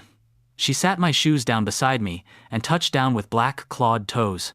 Her feet were an interesting amalgamation of both human feet and avian. The imp's feet had 3 digits, just like their hands. There was a large gap between the 3 primary toes and a bigger toe, offset like that of an ape. I would assume it gave them the ability to wield the offset toe like a thumb to grab or hold in flight. I watched her pass. I noticed that she had the tip of her tail in her mouth. Ginger looked over her shoulder and grinned as the tip of her tail whipped around and went directly into my ear. She laughed and said, "Just the tip." Aw. I barked out in frustration as I tried to wiggle the imp saliva out of my ear canal. You know that phrase means something totally different in my world. The door opened and slammed without further incident or comment. I could still hear her laughing from behind the door. As I kept trying to clean my ear out, I stopped and sniffed my finger. It smelled like kerosene. The kerosene scent was weak, but it was definitely kerosene. That must be how she did the pyrotechnics. Her sweat and saliva glands must naturally excrete a certain amount of a combustible ethylene chemical compound, fire imps. Can I ask you a question? I asked Chandler. You can always ask. Answers are never a guarantee, he responded. It was a phrase he had used on me before. There are 2 little knots on Ginger's head. What are those? I asked. Seen those, did ya? They are actually horns. All fire imps have them. They are longer on males and shorter on females. Ginger hates them. She cuts them and keeps them filed down. She thinks they make her look too demonic, Chandler explained. It's part of who she is and it's nothing to be ashamed of, I stated. That's what I tried to tell her. Besides, there's a reason the fire imps have those. The horns act as miniature radiators. It helps to cool her down when she starts doing the silly fire stuff. If not, she heats up, sweats, and starts to smell like a refinery. Whatever that stuff is, sits on the surface of her skin, soaks into her clothes. I worry she is going to catch herself on fire, by accident someday, Chandler stated. Bursting into flames for the sake of vanity, not good. If I decide to stay, that is issue 101 to add to the list, I said sarcastically. Only 101? I figured there would be more. Chandler returned with the same dry, sarcastic tone. I raised an eyebrow and took another long draw of my Troll's Head lager. I call it that because that's what it is. It is not a beer, but most definitely a lager. I'm sure there will be more, I added. Chapter 27. Chrissy's Landing. There was another swooshing noise of flapping bat wings. It was a sound I was getting used to, by now. If you would have told me a week ago, The sounds of flapping bat wings would become as common as television background noise. I would have called you crazy, but here I am. Chrissy appeared and stepped up onto the porch. Her feet were ocean blue, and her nails were navy blue. She landed with a solid thump, her tail cut through the air like a bullwhip. The white dress she was wearing flurried a little as she landed. Her skin was a sort of luminescent blue, like the color of the sky on a bright, sunny day. Her blonde hair, from this close, appeared to be thick and coarse. She didn't have it in a ponytail, but it was pushed back out of her face by a headband. Long pointed ears parted her hair on each side. They reminded me of the fins on the old 1950s muscle cars and how they were angled backwards to project the image of speed. She smiled at me as she walked up and put a hand on Chandler's shoulder. He looked up at her with an affectionate grin. "Maggie likes you. She told me so herself. We, desperately need your help," Chrissy said. "Maggie barely knows me," I responded.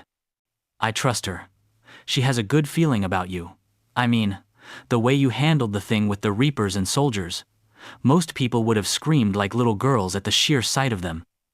You never batted an eye and got right in the middle of all that," Chrissy said softly. I wasn't sure how to respond to that. I was terrified, and screaming like a sissy boy in a prison shower did cross my mind, but I certainly wasn't going to tell her that. John Wayne once said, "Courage is being scared and saddling up anyway." I spoke. "Yeah, I don't know who that is, and I don't think I have ever been saddling before. But for what it's worth, I do hope you choose to stay on here," Chrissy added. "Come on, baby." Chrissy patted Chandler's shoulder. "It's late and I am tired. I've been looking at that logbook for so long now, I am going cross-eyed. We'll go watch a couple of your shows." Chandler nodded. "I'll be along in a minute. Go on in." He patted her hand as it rested on his shoulder.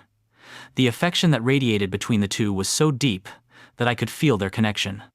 I loved seeing that. I envied them.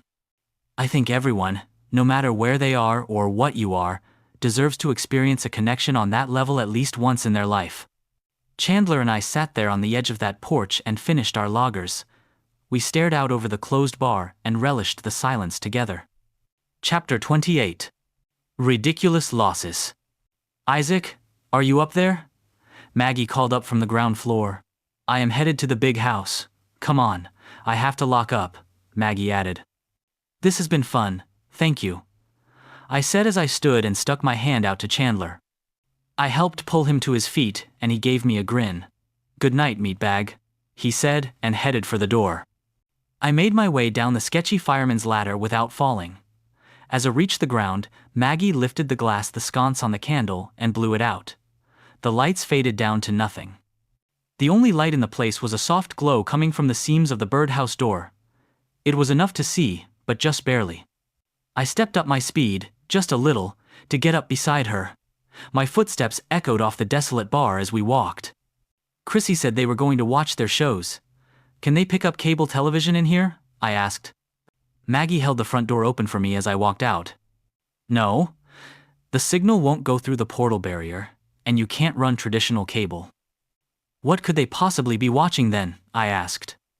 We transitioned into the beautiful starry night sky of Massachusetts. Maggie said, "Years ago, my dad installed a television up there in that crazy birdhouse. We tried antennas, the box, cable, everything, and nothing made it through. So, my dad went out and bought them a VCR, which later got upgraded to a DVD player. He also found a huge box of DVDs at an estate sale somewhere. I don't remember where. My dad was a hustler. It was this enormous collection of old television sitcoms: Friends, Three's Company, Happy Days, Laverne, Shirley, Gilligan's Island, etc. I laughed. "Oh my God, that explains the names." I laughed again. "You said the imp language is impossible to speak and understand, at least for us humans." The names, Chandler, Chrissy, and Ginger, they lifted those from that old box of television shows. Chandler is from Friends, Chrissy is from Three's Company, and Ginger is from Gilligan's Island. I laughed again at the ridiculousness of it all. Maggie let loose her signature whimsical laugh. "They named themselves after favorite characters from those shows. I know it is ridiculous." Maggie stopped. Maggie let loose her signature whimsical laugh. They named themselves after favorite characters from those shows. I know it is ridiculous. Maggie stopped. We were halfway across the lawn when her face lost all expression. They are quirky, eccentric, and weird, but I wouldn't change a damned thing. She paused and began to choke on her words. And I am going to lose them all. When we made it to the porch, Maggie seated herself on the steps. The porch, on what they referred to as the big house, was an enormous wrap-around structure that looked as if it belonged in the antebellum South. I can't lose this place, Isaac. I just can't. This was my mom and dad's house. They built this place. I grew up here. If I lost this place, where would they all go? I mean, Oakley and his family are here. Chandler and his crew. Maggie choked on the words and threw her hands up in mock surrender. Let's go inside and talk, okay? I said in the kindest tone I could muster. Chapter 29. Gertrude. As we stood and walked into the house, I heard a high-pitched shriek and small running steps skittering across the kitchen floor. Gertie, it okay? He is a friend. Maggie barked out quickly. Looking out from around the back of a kitchen chair was another miniature person. She was close to the same size as Chrissy and Ginger, over 4 feet tall but under 5 foot. She had a Caucasian skin tone and European features, with a massive head full of black curly hair. She was dressed as if she had just returned from a Renaissance fair somewhere. Her dress was cream-colored and floor-length. She was wearing a tan apron that looked as if it might have been made of leather. She had a broom in one hand, obviously designed to accommodate her diminutive size. She peeked around the edge of the chair to look in my direction with uncertainty. I have no interest in hurting anyone. I am only here to help, I said to the peeking Gertie. Without saying a word, she stepped out from behind the chair. The miniature lady with the pixie nose and bright green eyes pointed the end of her broomstick at me. Know this. I have known her since she was born. Should you cause trouble for Miss Maggie, you will have more pint-sized trouble than you could shake this broom at. Her voice was high-pitched, shrill, and threatening. I have no doubt anyone coming here looking for trouble will find it in spades, I stated sincerely and threw in a smile at end. Good, we have an understanding. My name is Gertrude. My friends call me Gertie. Now, move over here, she demanded, still holding me at the point of her broomstick. I stepped away from the table with my hands up in a sort of mock surrender near my armpits. Turn around, she stated by giving me a cue by twirling the tip of the broomstick. I slowly turned around for her. Doesn't look like any of your clothes will be needing any mending. How long should I plan on you staying? Gertrude asked. Maggie stood near the door of the kitchen watching the interactions with a delicate hand over her face hiding a grin. Tonight and tomorrow night, or at least that's the plan so far, I stated. Miss Maggie, Mrs. Petunia stopped by late this afternoon and dropped off some fresh strawberries and blueberries. She said he was okay, but I wanted to see for myself. Your dad left me in charge of this household long before you were born, rest his soul. I haven't let him down yet. Not while there is still breath in my body. Gertrude sounded off with all the bravado of a pride of lions. Thank you, Miss Gertrude. I don't know where I would be without you, Maggie said. I am going to go make sure the guest room has clean linens and that there's fresh towels in the bathroom, Gertrude said. Thank you, Miss Gertrude. You are an angel, Maggie said. I am not. And don't ever call me that. I am a brownie, Gertrude declared as she shuffled off down the hall towards the stairs. After my interactions, earlier in the evening with the guardian angels, I can't say that I blamed her. Chapter 30. Deception at its finest. The day had transitioned from late at night to early morning. The cicadas were still serenading the outside world, and their mournful song carried on the breeze into the kitchen. Maggie and I sat down at the table. I pulled the pocket-sized notepad from my khakis, the one I had been taking notes on all night. I looked down at my notepad, even though I wasn't reading anything from it now. I must admit, I learned a lot tonight. This was an eye-opening experience. It was different, fun, exciting, and, at times, scary, almost terrifying. But before we go any further, an open and honest conversation is overdue. I started. Okay, Maggie responded. One of the things I learned tonight is, ghosts don't have fingernails. I thought that was interesting, I continued. Maggie never responded. She simply sat in the kitchen chair, directly across from me, with her hands folded out in front of her, hanging on to every word I said. I looked directly back at her. I picked up my notepad and tossed it in her direction. She never even flinched. The notepad passed directly through her and landed on the kitchen floor with a splat. Her eyes swelled morosely, and a look of sadness fell across her face. Let me know how far off I am here. Your dad remodeled this place, but it wasn't 20 years ago. It was 70 or 80 years ago. At the grand reopening of my great-grandmother's bar, he christened it Maggie's Wine, spirits after his newborn baby girl. It would make perfect sense for him to use the birth year of the club's namesake, 1952, to program the club's extension. I spoke in a soft, monotone voice. I wasn't mad at the deception. In her situation, I can't say I wouldn't have done the same. But I needed to get a solid grasp on this situation, and so much of it just wasn't making sense. Maggie didn't respond. She just stared down at her hands and fingers with no fingernails as if she were ashamed. The house, the bar, and the fate of the dimensional door and all the critters' fate is now tied up in probate. You inherited this place, but you can't legally own anything because, well, you died, I stated plainly. In a weak and cracking voice, she managed to choke out the words, "You're right." Maggie stood without pushing the chair back. She drifted straight through the table and past me. The table passed through her waistline, but she paid no attention to it. She was going forward without moving her feet. The toes of her shoes were on the ground and soundlessly dragging behind her as she passed. The soles of her slip-on shoes were as clean as the day they were bought. I'm terribly sorry for the deception. I understand if you want to leave. I won't try to stop you, Maggie said, with head bowed. She made it to the foot of the stairs, but then she drifted straight up, through the ceiling, and onto the floor of the residential hall, 1 story up. My heart hit the bottom of my stomach like a stone. Maggie being an actual real-live ghost was not even the strangest thing I had encountered in the last 24 hours. I was proud of myself for having figured it all out, at first, but now, not so much. I felt a deep well of guilt and shame, as if I had committed some mortal sin against her, this place, and these people. I knew I had to do or say something. What that something was, I had no clue. I knew I just couldn't sit here like a bump on a log. I got up and slowly headed for the stairs. I started the slow walk up the stairs, step by step. As I reached the top floor landing, there was Gertrude carefully listening. Maggie was bent at the waist and whispering something to her. I saw Gertrude give her a head nod. Maggie gave me a quick glance over her shoulder, then she walked straight through the forbidden door. The last door on the left, her room. Gertrude stood dead center in the middle of the hall. She stood like a statue with a stone-cold stare, awaiting my arrival. She continued to look directly at me as she stepped to the side and gave me a head nod toward the locked door at the end of the hall. It was the forbidden door. The last door on the left. It was the only door in the house that had both a doorknob lock and a deadbolt. Gertrude reached into the collar of her dress and withdrew a long leather string. At the end of the string was a big brass keyring. Now, I am not sure what all Gertrude had keys to, but with a keyring like that, she was qualified to be a high school janitor.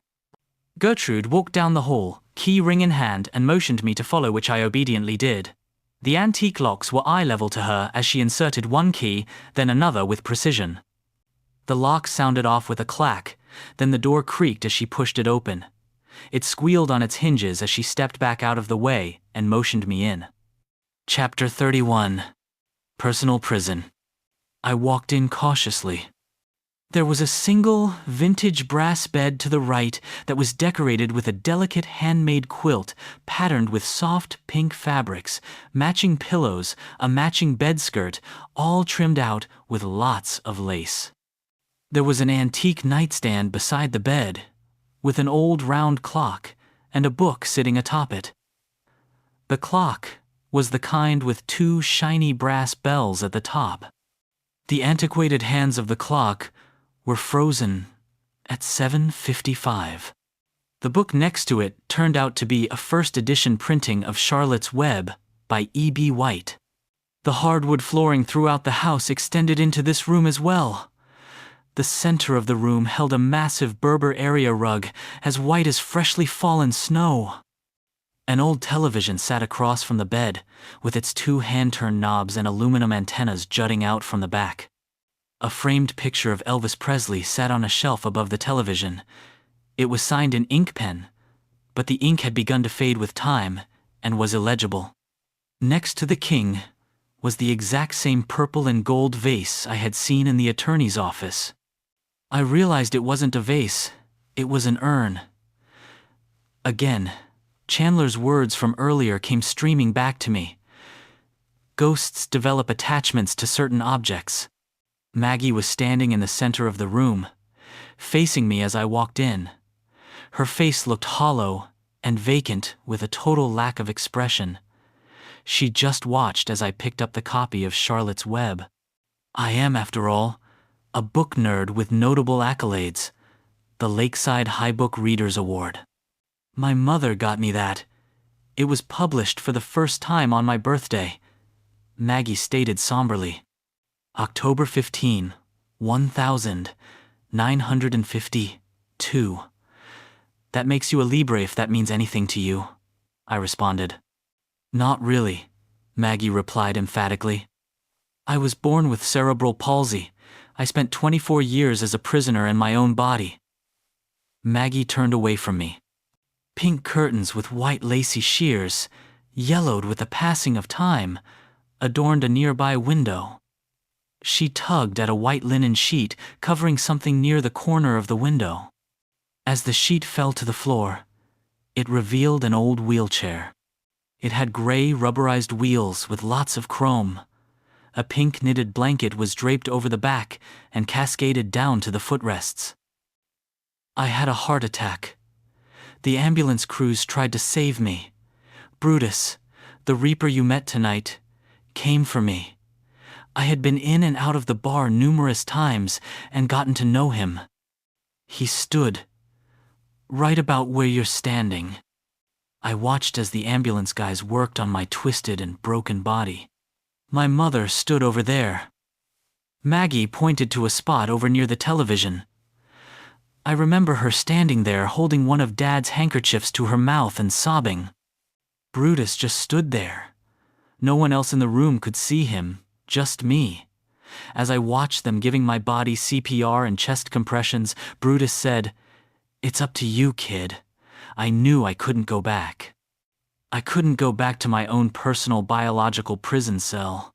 Maggie stopped and looked at me as silvery tears streaked down her pretty face. When it happened, and I fell out of that chair, I stood up, and my body stayed on the floor. Maggie turned to me. I stood up, Isaac. For the very first time in my life, I stood up. I was 24, and I had full control over my own arms and legs for the first time. I looked at Brutus, and he understood, even though I never said a word. He just nodded, wrapped me in his bony arms, and held me. That was November 3, 1976. After listening to that, I was beginning to wonder where her dad's handkerchief was now. I had a lump in my throat the size of Mount St. Helens. It had been a long day. There was the drive down here. All the magical creatures dancing on the lawn. Don't sue me for that one John Fogerty. This was a ton of new input. I needed food, a shower, and time to process. All of this. I feel like I need some time to. This is a lot to absorb, Maggie. I managed to fumble out. She nodded. I plunged my hands into my pockets and headed out the door with my head hung low and swimming. Chapter 32. The Big Green Sack. When I made it down the stairs, a wonderful blend of aromas hit me right in the sniffer. It smelled amazing. My gut rocked out in protest, demanding that go find out what it was. As a side note, for all you ladies who may read this at some point, men do not win arguments with their appetites. I walked into the kitchen to find Gertrude standing at the stove. She had this rolling stepladder, scaffold-type device. It had wheels on it, but when she put weight on the steps, they compressed so that it wouldn't roll. It was obvious she wielded this thing with the precision of a katana, climbing up and down it, stepping off, scooting it in one direction or another, with practiced perfection. "Sit," she spoke. She never even looked in my direction as I entered the kitchen. I complied. My mouth watered at the savory scent. What is that wonderful smell? I asked. She turned to look at me from the top of her floating pedestal, and smiled. Gertrude held a large wooden ladle in one hand and a steaming bowl in the other. She climbed down, set the bowl on the step, then pushed her device toward the kitchen table and served me. Don't ask questions, just eat, she said. Gertrude climbed back up on her scaffold. When she stood on the top step, it put her about eye level to me as I sat at the table. She pulled a silver spoon from a pocket on her apron and handed it over in my direction. I was in heaven. It was amazing. It was a thick stew of some sort filled with fresh carrots and potatoes. There was meat in it as well, but I wasn't sure what kind. The way it tasted, as far as I was concerned, it could have been Miss Babish's cat, and I wouldn't have cared. Oakley was kind enough to bring me some veggies and a rabbit that he caught in the garden. The gnomes do not take kindly to the rabbits around here, Gertrude added. Miss Gertrude, this stew alone would damn near be enough to make me sign on here alone. This is unbelievable, I added. This makes me want to pray for a plague of rabbits. That got a chuckle out of her. Her laugh reminded me of the pleasant sound of children laughing. Still smiling, she placed the wooden ladle back into the pocket of her apron. So, how long have you been attached to the Oliver household here? I asked, as I gulped down another chunky bite of rabbit stew. Mr. Oliver and I rescued each other during the war, she stated proudly. During the war? I asked in between bites. Yes, Mr. Oliver fell from the sky with his silk sheet when his metal bird was hurt. I lived with a family in Dresden back then. As the bad men in gray were looking for him, I hid him. I took care of him. I had no one left. My family had all been killed by the bad men in gray. They even burned my house to the ground. We stayed in the root cellar for several months. We lived off a few veggies and some small game we could muster up. I tended to his injuries. When he was strong enough, he took me away from that place. He carried me away in his big green sack, she said. Gertrude was quite joyous as she told of the daring escape from what I now know to be Nazi Germany. It is safe to assume that Mr. 27 TWWWWW. Oliver was a member of the 8th Air Force and was shot down over Dresden during the Allied bombing campaign. That would have been February of 1945. It was all starting to make sense now. Edward Oliver used his veterans' benefits to take out loans to rebuild the bar. I am sure he had inherited it from his own aging parents by that point. As far as Europe was concerned, the war ended later that same year. Maggie was born in 1952. I remember Maggie as just a little girl.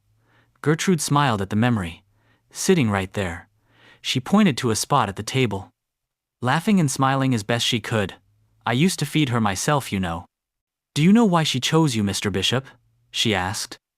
Yeah, because I have genetic ties, through my grandmother, and I can claim rights to the property, I added. Gertrude nodded. Bridget was executed as a witch in 1692. You are partially right there. You know, Brutus came for her as well, right? This is his district, and she was hanged just a couple of miles from here. She paused to allow all of that to sink in. You could see her. When she died, she chose to stay here, and out of an act of kindness, Brutus allowed it. Her own parents couldn't even see her. Now, Miss Gertie, here could, she proclaimed proudly. Consider it a gift from Mrs. Bridget. You see, as a witch, she passed on to you certain qualities most terrestrials no longer have, the ability to see ghosts. A legitimate claim to the property, by birthright and the natural-born ability to see, speak, and interact with those that have passed. Well, it's easy to see how much she has riding on you, Gertrude finished. No pressure there, I said with a sigh. Is she going to be all right? Maggie, I mean, of course. I know this is a lot for you to process. Just think about it from her perspective, Gertrude said in her soft and gentle way. It's been a long day. There are clean towels in the bathroom and plenty of hot water. Now, off you go, Gertrude stated. I didn't argue. I headed for the stairs and the shower. Chapter 33. Hot shower. The bathroom had one of those old claw-footed bathtubs. They do not make them like this anymore. I bet the thing weighs 400 pounds. It did have a shower and a plethora of steaming hot water. The shower curtain hung from a giant chrome donut suspended from the ceiling by janky little chains. It was more of an oval shape, but you get the picture. I just stood there. I let the hot steam pour over me while my mind raced in a million different directions. My eyes were closed, and my head was tilted up to the shower head. "Thank you for listening and hearing me out." Maggie's voice rang out only inches in front of me. I opened my eyes and Maggie was coming out of the wall between the water valves and the shower head. She was on my side of the wall from the waist up. Her body vanished into the wall from the waist down. "Hey, I am in the shower here," I said, as I tried to cover my privates with my hands. "Hey, you are a good-looking guy. There's no shame in that. I must admit, I was just a wee bit curious," Maggie said, with a sly grin, as she covered her mouth with a hand. "Thank you. I think. Would you let me finish my shower, please?" I said, spitting out mouthfuls of warm water as I spoke. The water passed right through her and ran down the wall. Okay, Maggie said in a tone of resignation as she retreated into the wall from which she had come. Chapter 34. A late-night rendezvous. The sun was just coming up as I crawled into bed. The pillows were all filled with goose down. The sheets were crisp, clean, and white. The comforter was heavy, and the mattress was soft. My eyelids were drooping as I tried to completely submerge myself in all the billowing softness before my body totally gave out on me. I reached over to check my phone for any missed calls or messages. I did this more out of nightly habit than anything else. It doesn't really work here anyway. The phone appeared to be dead, so I unplugged it, waited a minute, and then plugged it back in again. It normally gives me a nice soft ding to let me know it's charging, but it never sounded off. With the intention of finding a solution to this problem, I reached over to turn on the bedside lamp. The little ornate-looking key thing that acted as a switch had no effect. It never came on. Like everything else in this house, including Maggie, it was more than 70 years old. My mind searched for plausible causes. Maybe it's old wiring, nothing is grounded. The bulb in that lamp probably hasn't been changed since the Eisenhower administration. I gave up.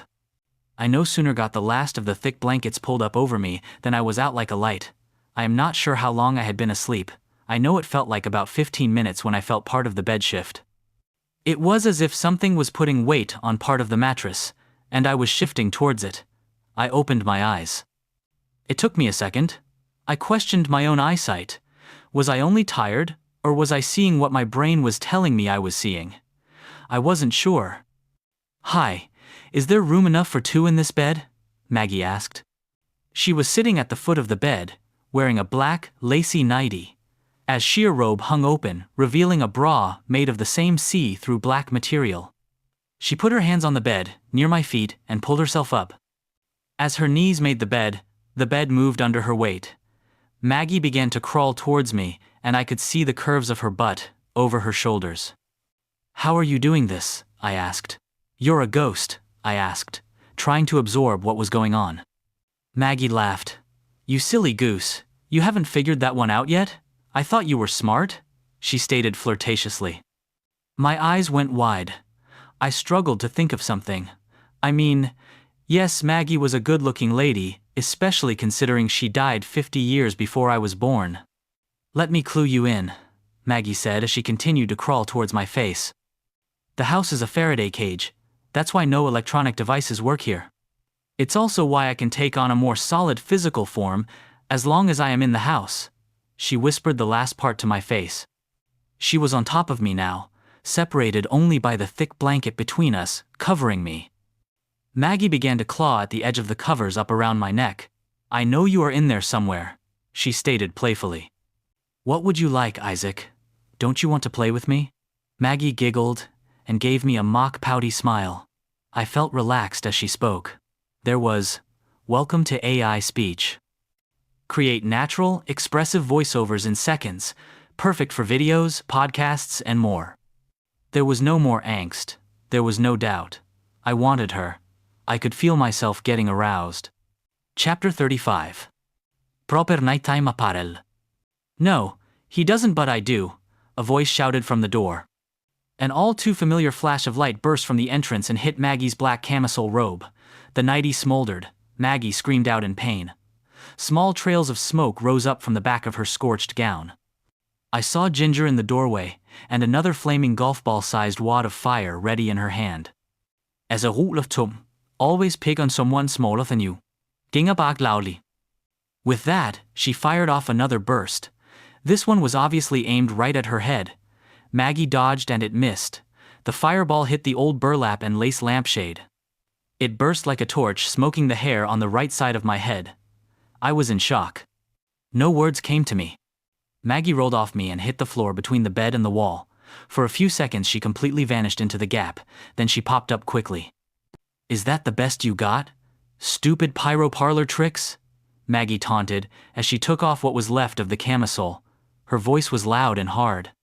She was only wearing the lacy bra and her dental floss undies now.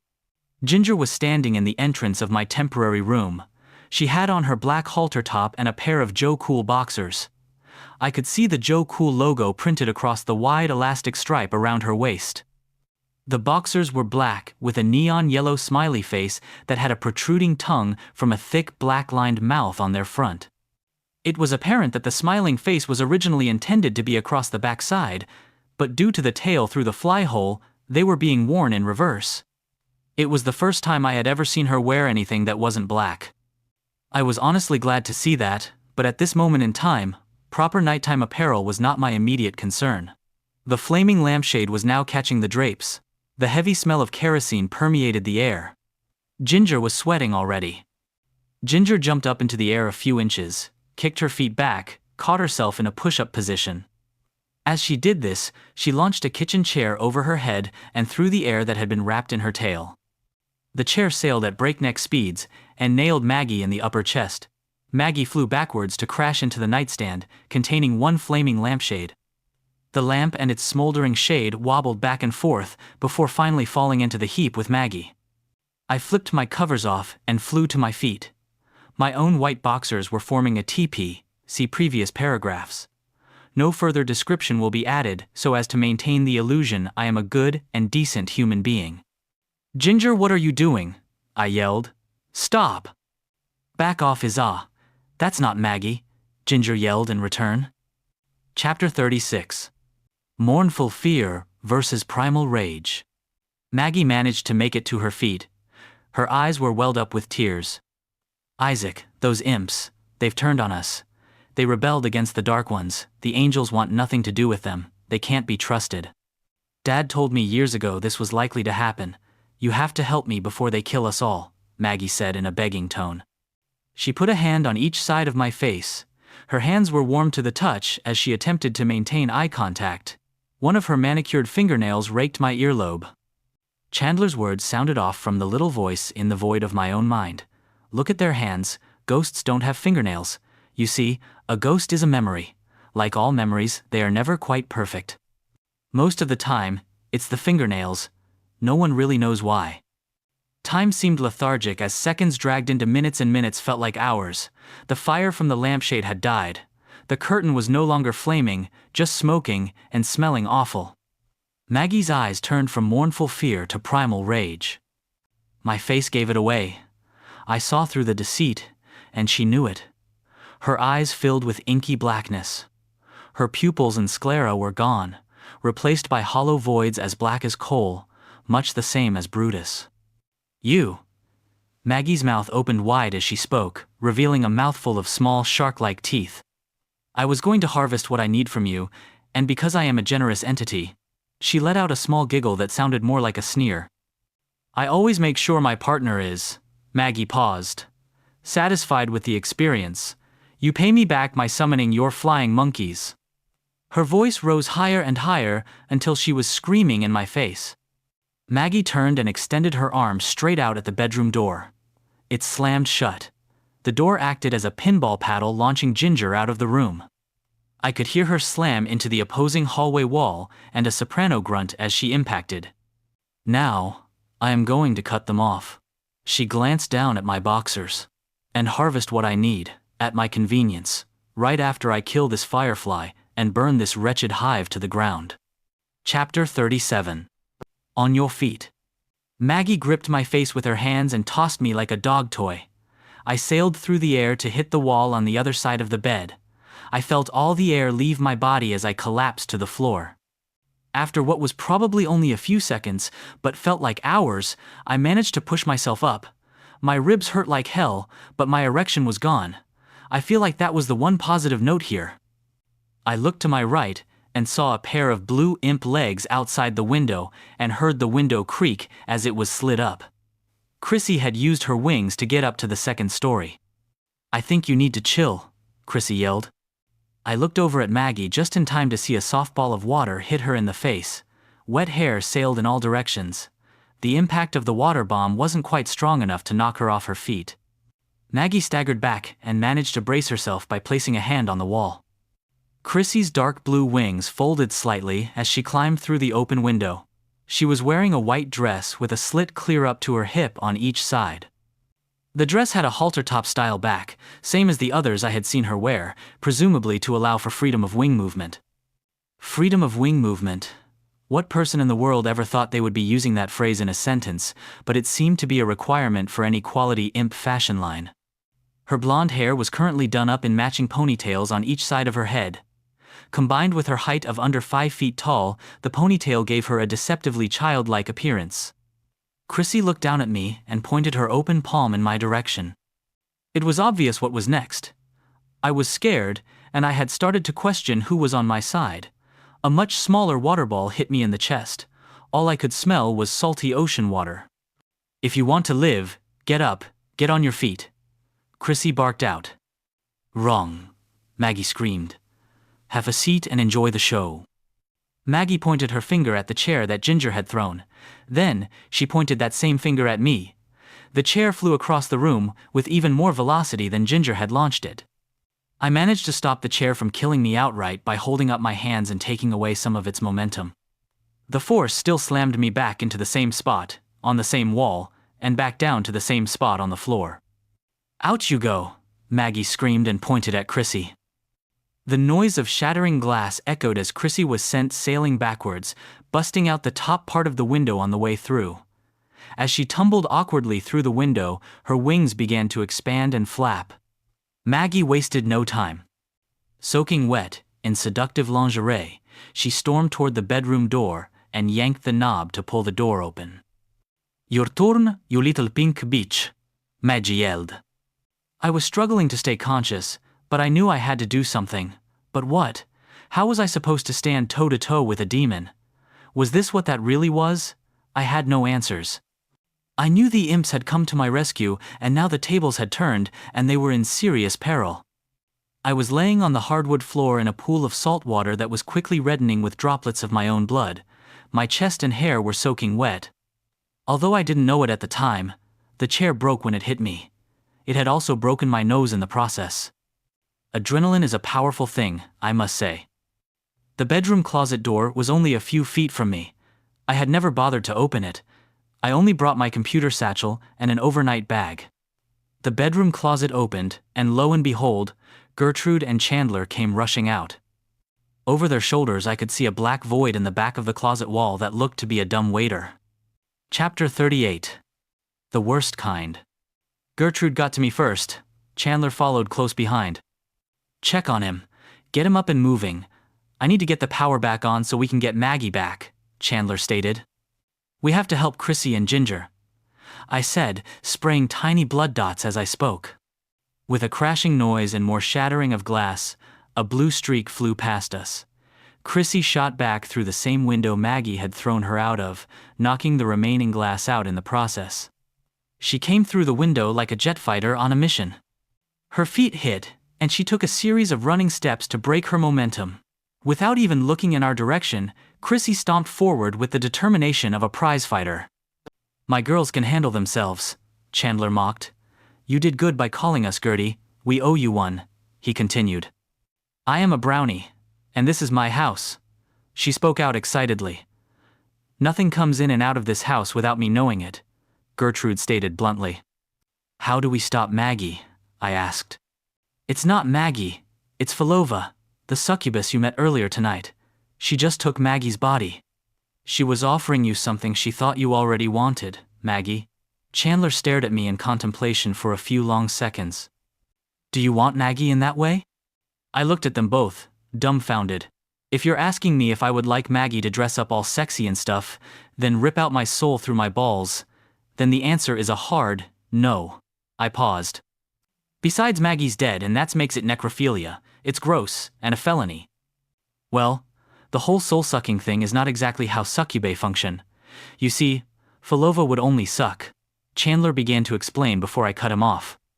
How do we stop her? I mean, she is a demon, right? I interrupted. The worst kind, and Filova is infamous for cruelty, Gertrude chimed in. There was a series of loud noises and raised voices from downstairs. The voices were distinct enough to recognize their owners, but not enough to pick up on the conversation. From the tones, though it was not idle gossip. How do we stop her? I asked loudly, and began to struggle to my feet. I was still wearing only my white boxers. They were wet with both salt water and my own dripping blood. My ribs screamed and burned as if I were a freshly branded cow. Maggie draws energy from the house, so Filova killed the power. After that, it was just a matter of drawing Maggie's remains out of the urn and reforming them. Child's play for her. We need to make Maggie's body unpleasant to be in, Chandler explained. I got to my feet and wrapped my arm around my aching ribs. Droplets of blood fell on the floor as I walked. Salt water from my hair ran down the sides of my face. I reached my bag, which had been partially kicked under the bed by all the recent activity. I fumbled with my computer satchel and found what I was looking for. I pulled the big spare phone battery out. I had scored the super high-capacity phone battery at a new tech show in Vegas I had attended with Steve. I had kept it charged up, but had never needed to use it. As I pulled it out of the bag, I saw something else. I had to smile. At the bottom of the bag was a baseball-sized river stone. I pulled it out and read the inscription on the surface. Written on the surface of the light gray stone, in black marker, were the words, "My lucky rock." I palmed the stone and pulled out the laptop cord as well. Get the power back on. Get this to the real Maggie, I said sternly to Chandler as I handed him the bulky battery. I bounced the lucky rock in my palm and looped my laptop charging cord in the other. I steadied myself with one hand on Gertrude's shoulder for a second time. Gertrude pulled some sort of ointment tube from her plethora of pockets on her leather apron. That apron of hers was as endless as a magician's hat. This will help, but it will be a temporary relief, Gertrude said, as she smeared something warm and wet on the swollen and inflamed area of my ribs. Chandler disappeared back into the closet, headed for the dumbwaiter as I headed for the door. Chapter 39. Waterboarding demons. Whatever that stuff Gertrude had used on me was working. I had no idea what the magic potion was. Knowing what I know about this place, so far, I felt confident in the fact that ignorance is bliss. The second I turned the corner, I saw them. Maggie was standing at the top of the stairs. Ginger was in a crumpled heap at the bottom of the stairs, face down, not moving, near the entrance to the kitchen. Maggie was wearing Chrissy like a blue-winged backpack. Chrissy had both her legs wrapped around Maggie's waist and her hands pressed to Maggie's face. The white dress Chrissy was wearing with its slits on both sides hung down and covered Maggie's butt now as well. Maggie was trying to shake Chrissy off while struggling to breathe through the water Chrissy was holding to her face. Water poured down the front of Maggie's mostly bare body in streams. Chrissy was waterboarding Maggie and riding her around the hall as if she were in a rodeo. The hall was a puddle. Water was trickling down the stairs and pooling by the unconscious Ginger. Now my original plan with the laptop cord had been to choke Filova right out of Maggie. Logic states that human bodies work off fresh, oxygenated blood. Filova reanimated the cremated remains of Maggie, therefore old rules as in before death apply, right? It made as much sense as anything else around here. After analyzing the current situation, a new plan was formed. No plan ever survives first contact. Thank you, Prussian General Helmuth von Moltke. Again, Lakeside Book Readers Award winner several years running. I crouched and crept up behind them. With a whip from my arm, I flung the laptop cord low around Maggie's legs. The other end flung around, and I caught it. I made a quick slip knot. Yes, I was a Boy Scout as well, and I yanked the cord tight. Maggie's legs snapped together like the two halves of a zipper. I sank to my butt and braced my heels out in front of me for leverage. I leaned back and pulled. I saw Chrissy's legs release their hold from her waist. Chrissy adjusted her grip to Maggie's shoulders and cocked her wings out as far as the hallway walls would allow. Chrissy drew her legs up and kicked Maggie square in the lower back with both feet. Maggie's upper body launched forward. I had her feet and legs firmly anchored to the spot. Chrissy turned in the hall and hit the floor hard between my feet. She raised her head up to look at me. Exhaustion and fear ruled her expression. My eyes locked onto Chrissy. I moved my countenance to the gray riverstone beside me. Chrissy saw it and smiled. She snatched up the stone, rolled over and hurled it. Nolan Ryan would have been proud of that pitch. That stone sailed through the air and clocked Maggie right square in the back of the head. Maggie began to tumble like a house of cards. I gripped the cord even harder. Maggie had started to tumble down the stairs. Not only did I not want to do any more damage than I had to, I also didn't want Maggie to land on the already hurt Ginger. Maggie's unconscious body came to a stop. Her ankles were tied together with a laptop cord. Every inch of her was soaking wet. It looked as if she had been fished from the ocean. There were several angry, red burn marks on her arms and legs. There was also a large, blistered area in the center of her back. Ginger had taken her pound of flesh. Maggie's feet were at the top of the stairs. Her head was pointing down, and her arms were flailing out in front a few steps lower. There was a clack and a hum as all the lights in the house came back on. Chrissy and I stared at each other from our respective positions on the floor, mouths agape and heaving great gulps of air. I fell backwards. I remember my back and head splashing into the cool wet wood of the hallway floor, and not much else. Chapter 40. Full circle. And there you have it, ladies and gentlemen. It brings us full circle, back to the hospital. I had apparently lost consciousness for a few hours. Somehow Mr. Adrian Vincent had taken me to the hospital and checked me in. I'm still not sure who that guy really is. I have a good idea though. I know for a fact he is not an attorney. The nurses were in and out after I regained consciousness. On one of their visits, a kindly red-headed nurse hesitated before speaking to me. I could tell by the way she looked there was something on her mind. "What is it?" I asked. "I need to ask you something." She spoke. "Okay, what's up?" I responded. "Would it be too forward of me to ask if you could explain this?" She started as she pulled the thin hospital blanket free of my legs. From my knees down, both my legs and feet were shaved and painted hot pink. My toenails had been painted with high-gloss black nail polish. I laughed and turned my head to look out of the window. It was open, and a lowercase I had been painted on the glass in the same hot pink. The dot of the I was in the shape of a small heart. "I mean, we see all kinds of folks here. I have been doing this for a while now, and I could tell you some stories." She smiled and gave me a friendly eye roll. "I can't explain it. Maybe it's just a rash. It should go away in a day or two." I responded for lack of a more plausible explanation. "Well, you and I both know it's not a rash, Mr. Bishop. There's a can of spray paint in your trash can. Now, you said you got in a fight, in a bar, over a girl and lost, right?" The nurse asked. It was the story I had decided to roll with, so I just said yes. "Then what's up with all the toothpaste rubbed all over your broken ribs?" the nurse asked. That crap Gertrude rubbed on me was fucking toothpaste, I thought to myself. In desperation, I decided to go with the amnesia plea. "Honestly, ma'am, to be honest, I don't remember much of it." "Well, we will just leave it at that for now. Get some rest." She smiled, wrote a few things down with her little keyboard thing, and left. It was getting late, the sun was setting. My room was cast in bright orange hues that created long shadows. My door opened again. Mr. Adrian Vincent walked in sporting another $1,000 suit. His $100 bleached teeth and smirky smile still makes me think he is either running for public office or trying to sell me a used car. He wasn't smiling this time though. He came in and sat a large gift bag on the stand beside my bed. "Your medical needs will be entirely covered by the Oliver estate.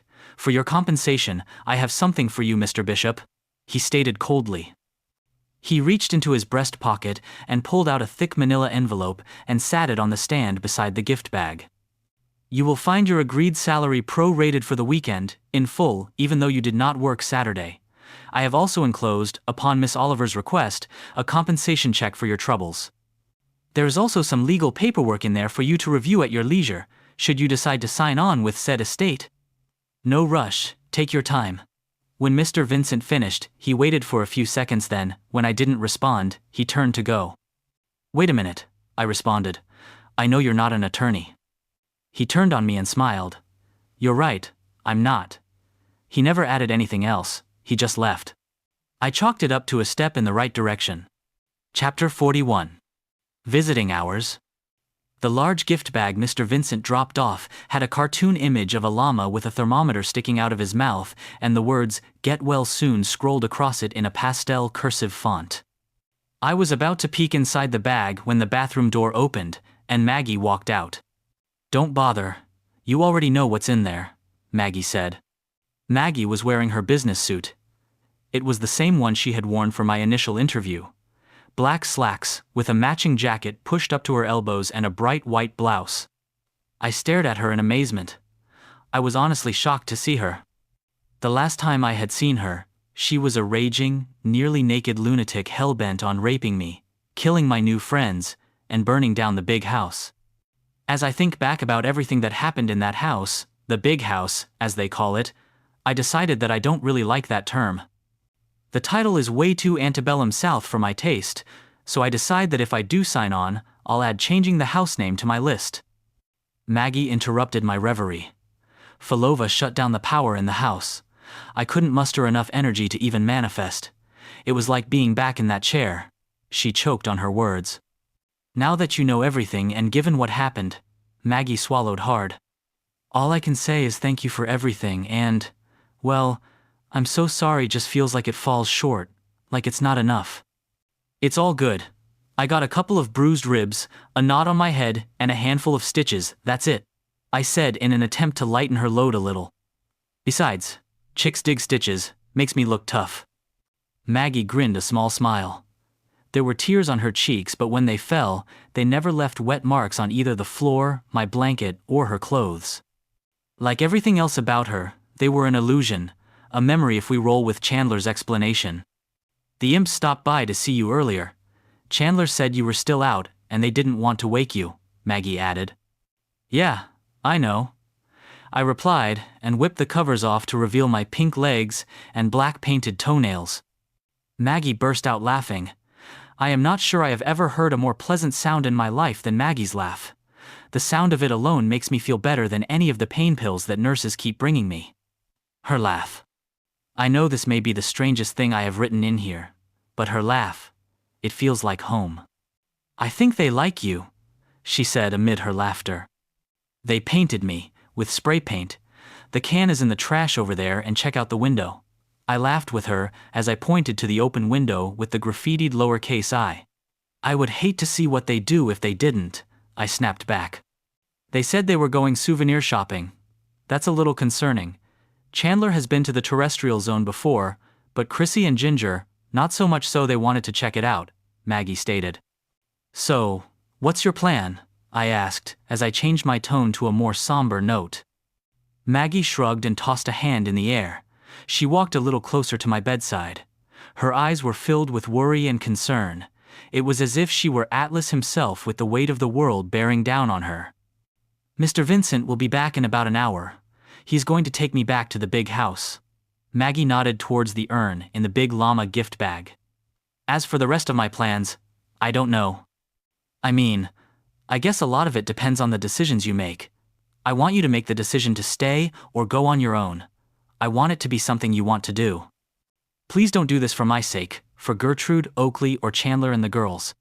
This needs to be your decision and your decision alone. We will be okay one way or another. We will find a way. We always have, Maggie stammered out.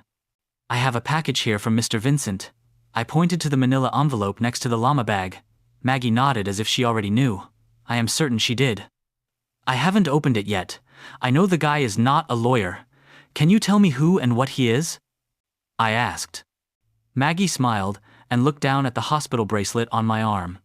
She ran her nail-less finger across my arm and stopped it at the plastic band. Fall risk, she said with a mournful smile. I swear I could feel her touch inside my arm. It was cool and soft. Yeah, I took a pretty hefty blow to the head from a kitchen chair. The fall risk armband is the consolation prize for my concussion. I pointed to my bandaged nose and the white patch over the lump on my head. Mr. Vincent, who is he? I asked again. Maggie sighed. Adrian Vincent is his real name. You're right, he's not a lawyer. He is the neutral zone ambassador for our district. The dimensional portals are not as much of a secret as you think they are. He was friends with my mom and dad, and he helps me out when he can. Maggie's is a popular and prosperous neutral zone establishment. He is trying to help me hang on to it and keep it that way. There was a soft knock at the door, a short delay, then the red-headed nurse was back. How's the noggin, Mr. Bishop? She asked in that polite yet stern tone nurses always use. Maggie stepped back away from me. The nurse never even looked in her direction, but Maggie's eyes followed her constantly. At one point, the nurse walked straight through Maggie as she went to get another blanket from the other side of the room. Maggie looked shocked as it happened. I hate it when that happens, Maggie said. It's so weird. I pick up thoughts and memories that are not my own. Imagine opening one of those big puzzles, you know, the ones with thousands of pieces. Then just randomly grabbing a handful of pieces, closing the box, and trying to make sense of what you grabbed. Maggie belted out, in the frustration of not being able to get out of the nurse's way in time to avoid it. I looked at her and raised my eyebrows. I didn't answer her in front of the nurse. If this nurse thought I was having a conversation with an invisible friend, well, a psych hold is the last thing I need. Any headaches, nausea, vomiting, hallucinations? The nurse asked. I just smiled and shook my head no. She made a few notes on her electronic device. The doctor is planning to release you sometime tomorrow. My guess would be later in the afternoon. They have a full schedule for tomorrow, she stated. You also have some friends down in the lobby wanting to see you. I informed them that visiting hours have passed. They said they came a long way to see you. I am willing to let them in, but only for a few minutes. We still need you to get some rest. Are you okay with that? You can say no, and they can simply come back in the morning. The nurse rattled off. I grinned. Send them up, please. Okay, but I must warn you, they are. I could tell the nurse was choosing her words carefully and walking on eggshells as she spoke. Very different. She headed out the door, bound for the rest of her evening rounds. I will send them up. She stopped and looked at me. But keep the visit short, 15 minutes tops. The nurse wagged her finger to emphasize her point. Chapter 42. Vandalism, petty theft, burglary. A few minutes later, my hospital room door opened, and Mr. Vincent walked in. He had a new and different expensive suit, with the same high-end haircut and bleached teeth smile. He looked over at Maggie, and they shared a silent nod. He was followed close behind by Chandler. The girls trailed in behind him. He was wearing a London fog overcoat with mirrored sunglasses and one of those M3 medical masks that were all the rage during the COVID pandemic. He had a baby blue beanie on his head that read Oshkosh across the front. Under the coat, Chandler was wearing a Teenage Mutant Ninja Turtles t-shirt and sweatpants with cowboy boots, none of which fit properly. Both Ginger and Chrissy had on hoodies with the hood pulled up and the drawstring drawn tight around their faces. Chrissy's hoodie was neon green and was obviously designated to be some sort of safety color, probably for road repair crewmen. Her face was hidden by a pair of Ray-Ban sunglasses and another M3 mask. Chrissy was wearing sweatpants, but hers were black and had the word FUBU in white letters running down one leg.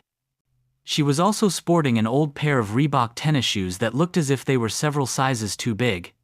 They brought to mind the comical image of clown shoes. Ginger's hoodie was neon pink. The words "Think Pink" were scrolled across it, and the International Breast Cancer Awareness ribbon was near the waistline. At first, I thought she was wearing sweatpants as well.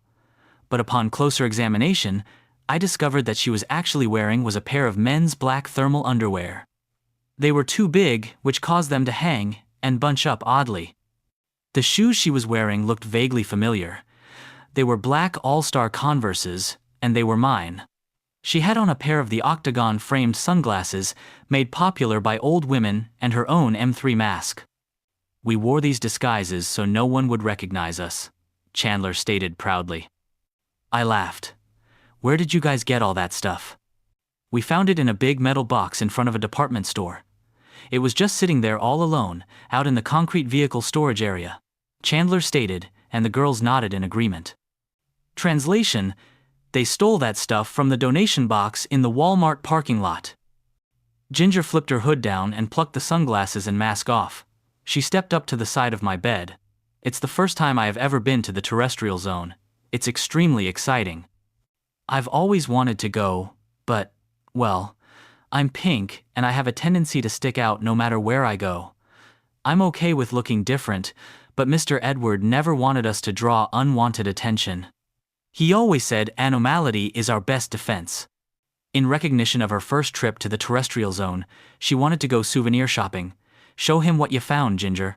Chandler chimed in with a wide grin.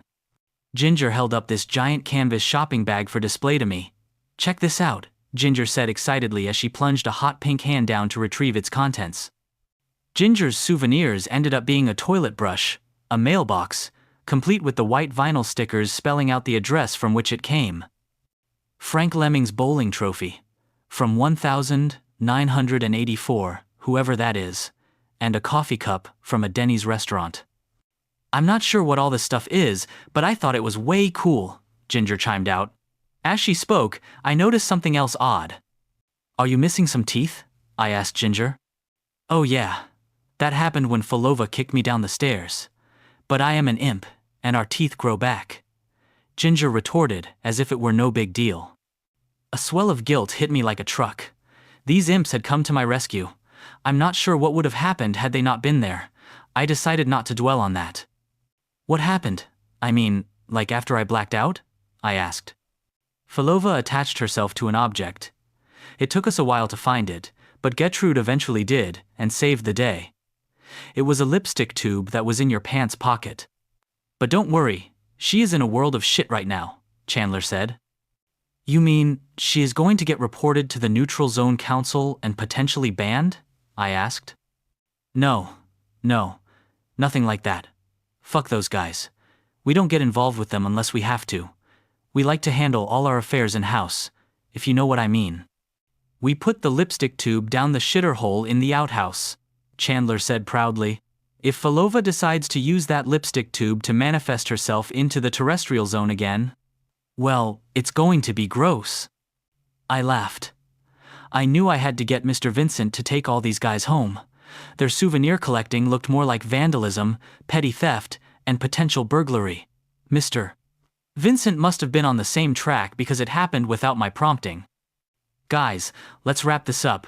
We need to go, Mr. Vincent said as he tapped a finger on a fancy gold wristwatch. The imp crew gave me a few solemn goodbyes. Chrissy gave me a long embrace leaning over the side of my bed. Chandler gave me a firm pat on the chest. I hope I see you again. You are still my favorite meatbag. Ginger leaped up on the bed to straddle me. As our eyes met, she said, Don't be a stranger, okay? I could smell the faint scent of kerosene wafting from her. Just the tip, she said, as she whirled her tail around her shoulder and stuck it in my ear. She laughed at my reaction and jumped back down. They filed out the door, insane disguises at the ready. Mr. Vincent picked up the llama gift bag as Maggie approached my bedside. I have to go. Maggie spoke softly. She reached over and put her hand on some random medical device that I was not hooked up to. As she did, her normally pale complexion grew to a soft peach. Color filled her face.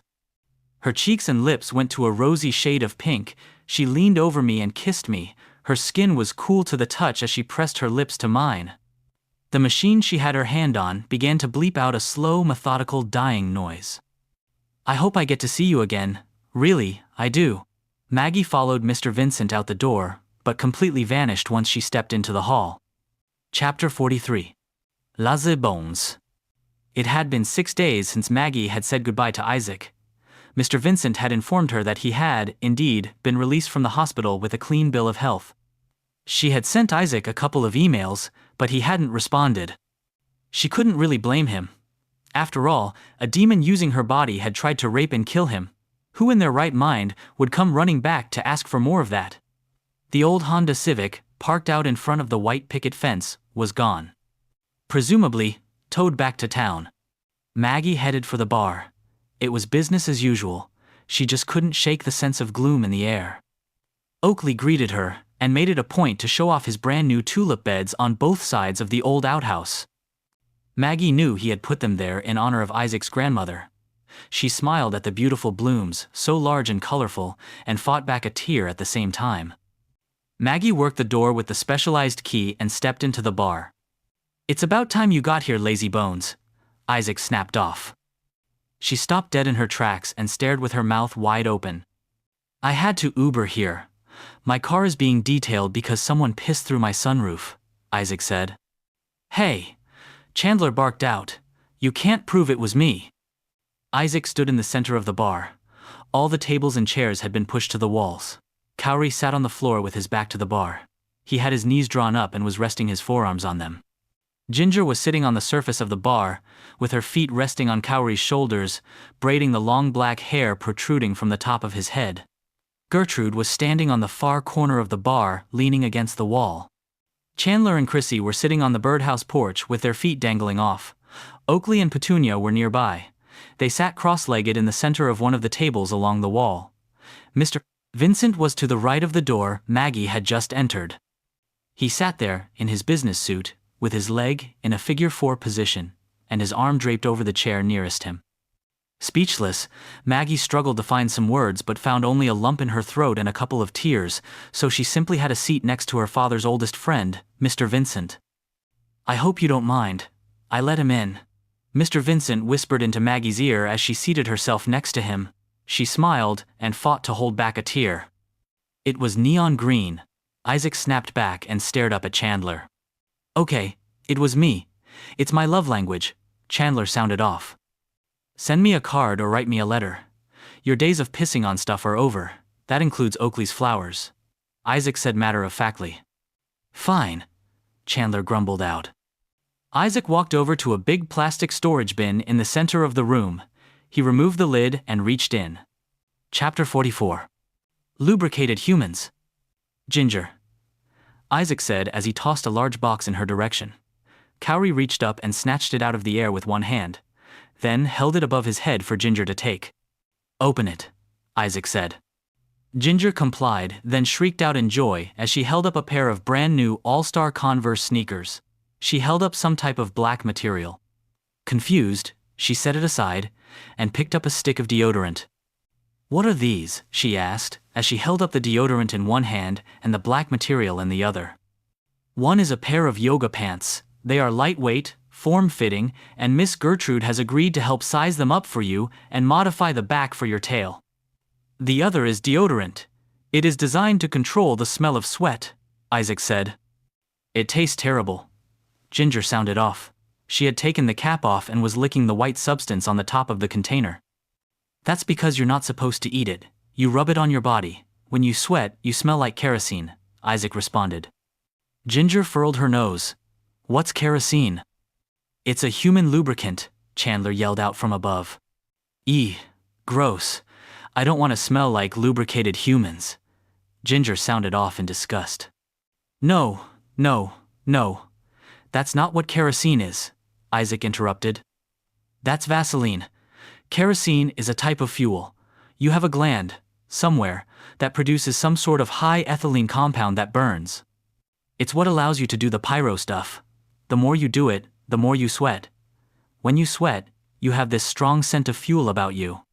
The deodorant will help with that." Isaac paused long enough for her to absorb this round of information. There was more to come. "I also want you to stop shaving those horns down. You're overheating. The horns help dissipate your body heat. Getting too hot is dangerous to you and everyone else in this place. Besides, how can you be an imp rights activist when you shave your horns down, hide those wings and that beautiful tail? No more hiding who you are. That goes for all of you." Isaac paused long enough to look all the way around the room. "Our customers can accept you for who you are, or Cowrie will see to it that they drink somewhere else." Cowrie grinned and held a cigar-clutched fist high in the air as he blew a large cloud of smoke. Chapter 45. Pigeon Flavor. "Cowrie," Isaac sounded off. He walked over and handed him a gift bag. He held it above his head without looking. Ginger wrapped her tail around the handles of the gift bag and reached in, with her hands to pull the contents free. After a few puzzling moments of examination, Ginger handed it down to Kaori. It's a vaping device. No more smoking in the bar. I will be more than happy to buy you any flavor you can think of. I will even give you occasional breaks so you can go out of the neutral zone door and smoke the real thing. But not in here, Isaac said as he pointed at the floor. Kaori fumbled with the small device for a minute or two, examining it. Pigeon, he called out. What? Isaac asked. Do they make these in pigeon flavor? I really like pigeon, Kaori said. Pigeon is delicious. Ginger sounded off. I'm sorry, the vape shop was completely out of pigeon flavor. You'll have to think of something else, Isaac responded. Chapter 46. That's not very nice. Chrissy, come down from there please, Isaac asked. Chrissy flexed her legs and flexed her wings out. She sailed down and landed a few feet away. No more old-school pencils and paper notebook ledgers. He handed her a laptop computer. I have a friend. His name is Steve. He set up a POS system for you on this computer. There are 2 iPads that work in conjunction with it as well, Isaac said. Pause as in piece of shit. That's not very nice, Chandler hollered down. No, pause as in point of sale. His business card is taped to the front of the laptop. He will talk you through the integration process. Make sure Maggie is in on the call. We need her on board with this as well, Isaac said. Maggie, we need the Requiem chips so our electronics will work inside the neutral zone. You can get them, or I can. The choice is yours. Whatever you're comfortable with, Isaac added. Maggie, still in a state of shock over what was happening, only nodded in agreement. Chandler, come down please, Isaac said. Chapter 47. Flaming Isaac. Chandler sailed down in much the same fashion Chrissy had, but far from the acrobatics that Ginger prefers. Isaac handed Chandler a box. Do you know what these are? Isaac asked. Chandler looked up at Isaac, scratched his green head and thinning gray hair. I can't say that I do. Make me the drink that you use for Ginger's pyro show and put it in this cup, Isaac said as he plucked a single cup from a box that had to contain 1,000. Chandler strolled back behind the bar and did just that, and handed Isaac the cup. Isaac pulled a small white paper lid from inside the box as well, and clipped it down in place. Ginger, if you would please, Isaac said. Ginger got to her feet on the bar and rubbed her hands together. Isaac tossed the entire cup into the air, and Ginger fired her small flame at it. The cup burst into the air in an elaborate display of fiery reds, blues, and oranges. After the initial burst of bright colors, nothing hit the floor. There was no debris, no liquid, no soot. Whoa, that was cool. Ginger sounded off. They are simple bathroom drinking cups with a strip of flash paper taped around the outside of the cup and small piece on the lid as well. For that trick, we charge triple the price of a normal shot. The cup costs us about 25 cents. Low overhead, high profit, just the way we like it here at Maggie's, Isaac stated. Isaac took the case of cups over to Chandler. Put these somewhere that they won't get wet. Do not pee on them. If they get wet, the flash paper will not ignite. You guys need to come up with a catchy little name for that trick, so as we can adhere a price to it, Isaac added. I got it. We will call it a Flaming Isaac, Ginger sounded off. I like it, Kaori said enthusiastically. Ginger put her hand on Kaori's forehead and pulled his head back. She craned her own neck down to look at him. You do? She asked. I do. For the small price of $5, or whatever we charge, you too can have your own personal Flaming Isaac hand delivered to your table, Kaori rattled off in his best sales pitch voice. Isaac hung his head and palmed his face. Chapter 48. In case of emergencies.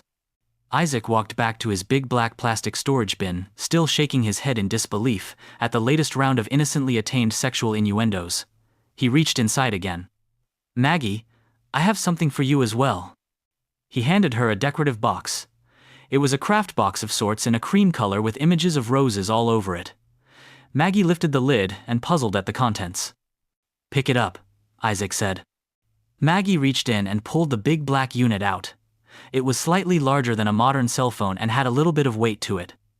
Maggie's eyes lit up like a child on Christmas morning as she made contact with the device.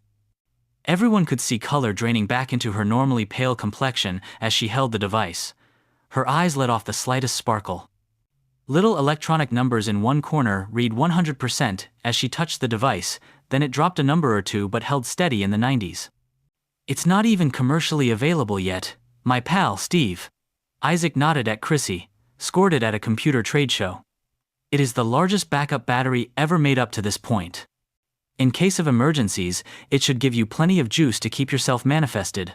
There is a power cord that comes with it, you need to make sure it is plugged in every night, Isaac said. Now, I would like to grant Cowrie access to the big house. He oversees security. This includes both the bar and the attached residence. Are you good with that? Isaac looked from Maggie to Cowrie and back. Maggie smiled, shrugged, and nodded. How do I do that? Isaac asked. You just did. Mr. Vincent sounded off from his seated position near the wall. Cowrie grinned and gave me a thumbs up. I got you, boss. He blew white vapor out this time from his new gifted toy, which formed smoke rings around his head. That whole incident with Falova would have had a considerably different outcome had I been available. I am a Capre, and crap-ass demon shit has no effect on us. Chapter 49. No Mortajan. Miss Gertrude, I have something for you as well. Isaac reached into the big black box, this time with both hands. He pulled a cardboard box out that looked heavy. This is a brand new sewing machine.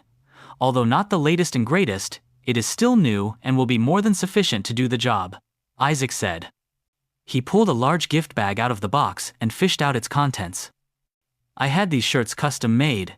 Isaac held up a black polo shirt with the words, Maggie's Wine, Spirits written in a nice white cursive font over the right breast. Office personnel wear white, bar crew wear black. He tossed Maggie a white polo shirt with the exact logo in a black cursive font to contrast with the white material. She caught it and held it out for display. He tossed Chrissy a matching white shirt and draped one over his own shoulder. Guys, I need you each to get with Miss Gertrude and schedule a fitting for your shirts. Miss Gertrude, I need slots cut and hemmed in the back to accommodate the wings and adjusted for body size and shape. Figure out what we need to get a shirt on Cowrie as well. If you can handle that, the machine is yours. Isaac sounded off. Cowrie, you will no longer be running around here like Pink Tarzan, Isaac said. Who's that? Cowrie snapped back. A storybook ape man, Isaac said. All you meatbags are storybook ape mans, Chandler snapped off sarcastically. A rousing round of laughter echoed throughout the bar. Gertrude smiled and nodded.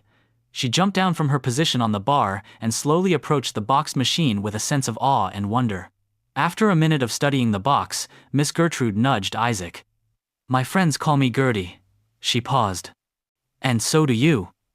Isaac smiled and fought back a solitary tear. Chapter 50. Minotaur Mead. Chandler, Mr. Vincent is going to set up a meeting with Meaves Maelstrom, the lead distributor for Minotaur Mead. We are going to start carrying his product, Isaac stated. Bad idea. The Minotaurs don't like you meatbag ape, mans. At all? Chandler responded. Which is why you are hosting the meeting, Isaac responded. What? Chandler barked out. You're the resident bartender. Mr. Vincent has agreed to mediate. He doesn't have to like us. This is a business, not a popularity contest. The dollar of my enemy spends the same as the dollar of my ally. Cowrie, any experience dealing with that crowd? Isaac asked. Cowrie grinned that infamous sly smile that bordered on maniacal. I got you, boss. According to Chrissy's ledger and Mr. Vincent, you all control a considerable portion of the Requiem drinking market. The exclusivity contract Meaves is locked into with the other clubs is killing him. I am certain Meaves would be very tempted to sink his horns into a piece of this pie if we can get him out of that contract, Isaac monologued. Mr. Vincent spoke. It was only the second time he had uttered a word in the meeting. Meaves is a female, he added. And about as mean as she is ugly, Chandler said. Maybe she should apply to be a guardian angel, Ginger snapped off sarcastically. After a brief round of snickers, Isaac said, We will also no longer be stocking Dandelion wine. Sorry, Oakley, Isaac added as he looked in their direction. He reached over and picked up one of Chrissy's old pencil and paper ledgers once again. Isaac held it over his head for display. These antiquated logbooks do not justify stocking it on that level. We will be stocking it in gallon size only. I realized dandelion wine was a Mr. Edward decision. Isaac paused to look over at Maggie as he referenced her father. She had seated herself next to Mr. Process. Vincent, Mr. Edward, is gone now. This is our show, and together we have to make tough decisions. Does anyone have anything else to add before I wrap this up? Isaac asked. There was a moment of silence. Then, ladies and gentlemen, let's get to work. We have a bar to run. Chapter 51. Back to work. As of the writing of this, I am currently at my station at the end of the bar. Chandler is slinging beer and wine as fast as Ginger can place the orders. I am glad to see her horns are growing back. They look like hot pink Vienna wieners on her head right now though. Chandler assures me, they will thicken up and lengthen a little more, and then begin to darken in color. I am excited to see what that looks like. I officially own Maggie's Wine, Spirits. My genetic ties to Mrs. Bridget Bishop were confirmed, and inheritance rights were granted. I do own this place, not as you'd notice of course, just sort of on paper. I insisted Mr. Vincent add a 99-year lease contract with the terms resident employees and all entities thereof. He used all the technical lawyer language none of us truly understand. I know it would never hold up in a U.S. court. It has been officially recognized by the Neutral Zone Council of Requiem, or so I've been told. I still haven't been. I am as curious about Requiem as I am about Ginger's horns. The uniform shirts come out nice. Gertie did a wonderful job modifying them all. Cowrie's shirt was quite the challenge from what I have been told. They never could figure out how to get him into a polo shirt. So, Gertie and Petunia, Oakley's wife, managed to make him a bowling shirt out of an old tent Mr. Edward had in storage. His fingers were too big to work normal buttons, so they made little stick-style buttons. It works, I'm digging it. The POS system is up and running. Chrissy has my old pal Steve on speed dial. I know she blows up his phone a couple of times an evening. The frequent calls will slow down once we get the hang of things here and get all the bugs worked out. Ginger is buzzing around here like a hot pink hummingbird. She is serving beer, launching Flaming Isaacs, I still hate that name, and making enough in tips that I had to go buy her a fanny pack. I had to explain to her what it was. At first, she thought it was a funny hat and the waist strap was a chin strap. Ginger had Gertie modify her shirt a little more than the others. She insisted that it be cut down a little in the front. Ginger is well endowed with some serious boobage, considering she is just under 4 feet tall. The boobs do draw in the tips and that's how she's making money. I can't fault her for that. Brutus is here tonight. He currently has a blonde guardian angel sitting on each of his knees. The soldiers are back. I installed a locking rifle rack near Kari's station. He has the key. If you are big and bad enough to get that key from that pink giant, you never really needed a rifle in the first place. A few colonial soldiers, complete with white pants and blue jackets, joined them tonight. How cool is that? There is never a dull moment here at Maggie's Wine, Spirits. We are not born with the option to choose who we are related to, but we do always have a choice as to who we call family. This is my home. I love my crazy imps, my OCD garden gnomes, and my displaced World War II brownie housekeeper. Maggie and I have an unusual relationship. She and I are very close.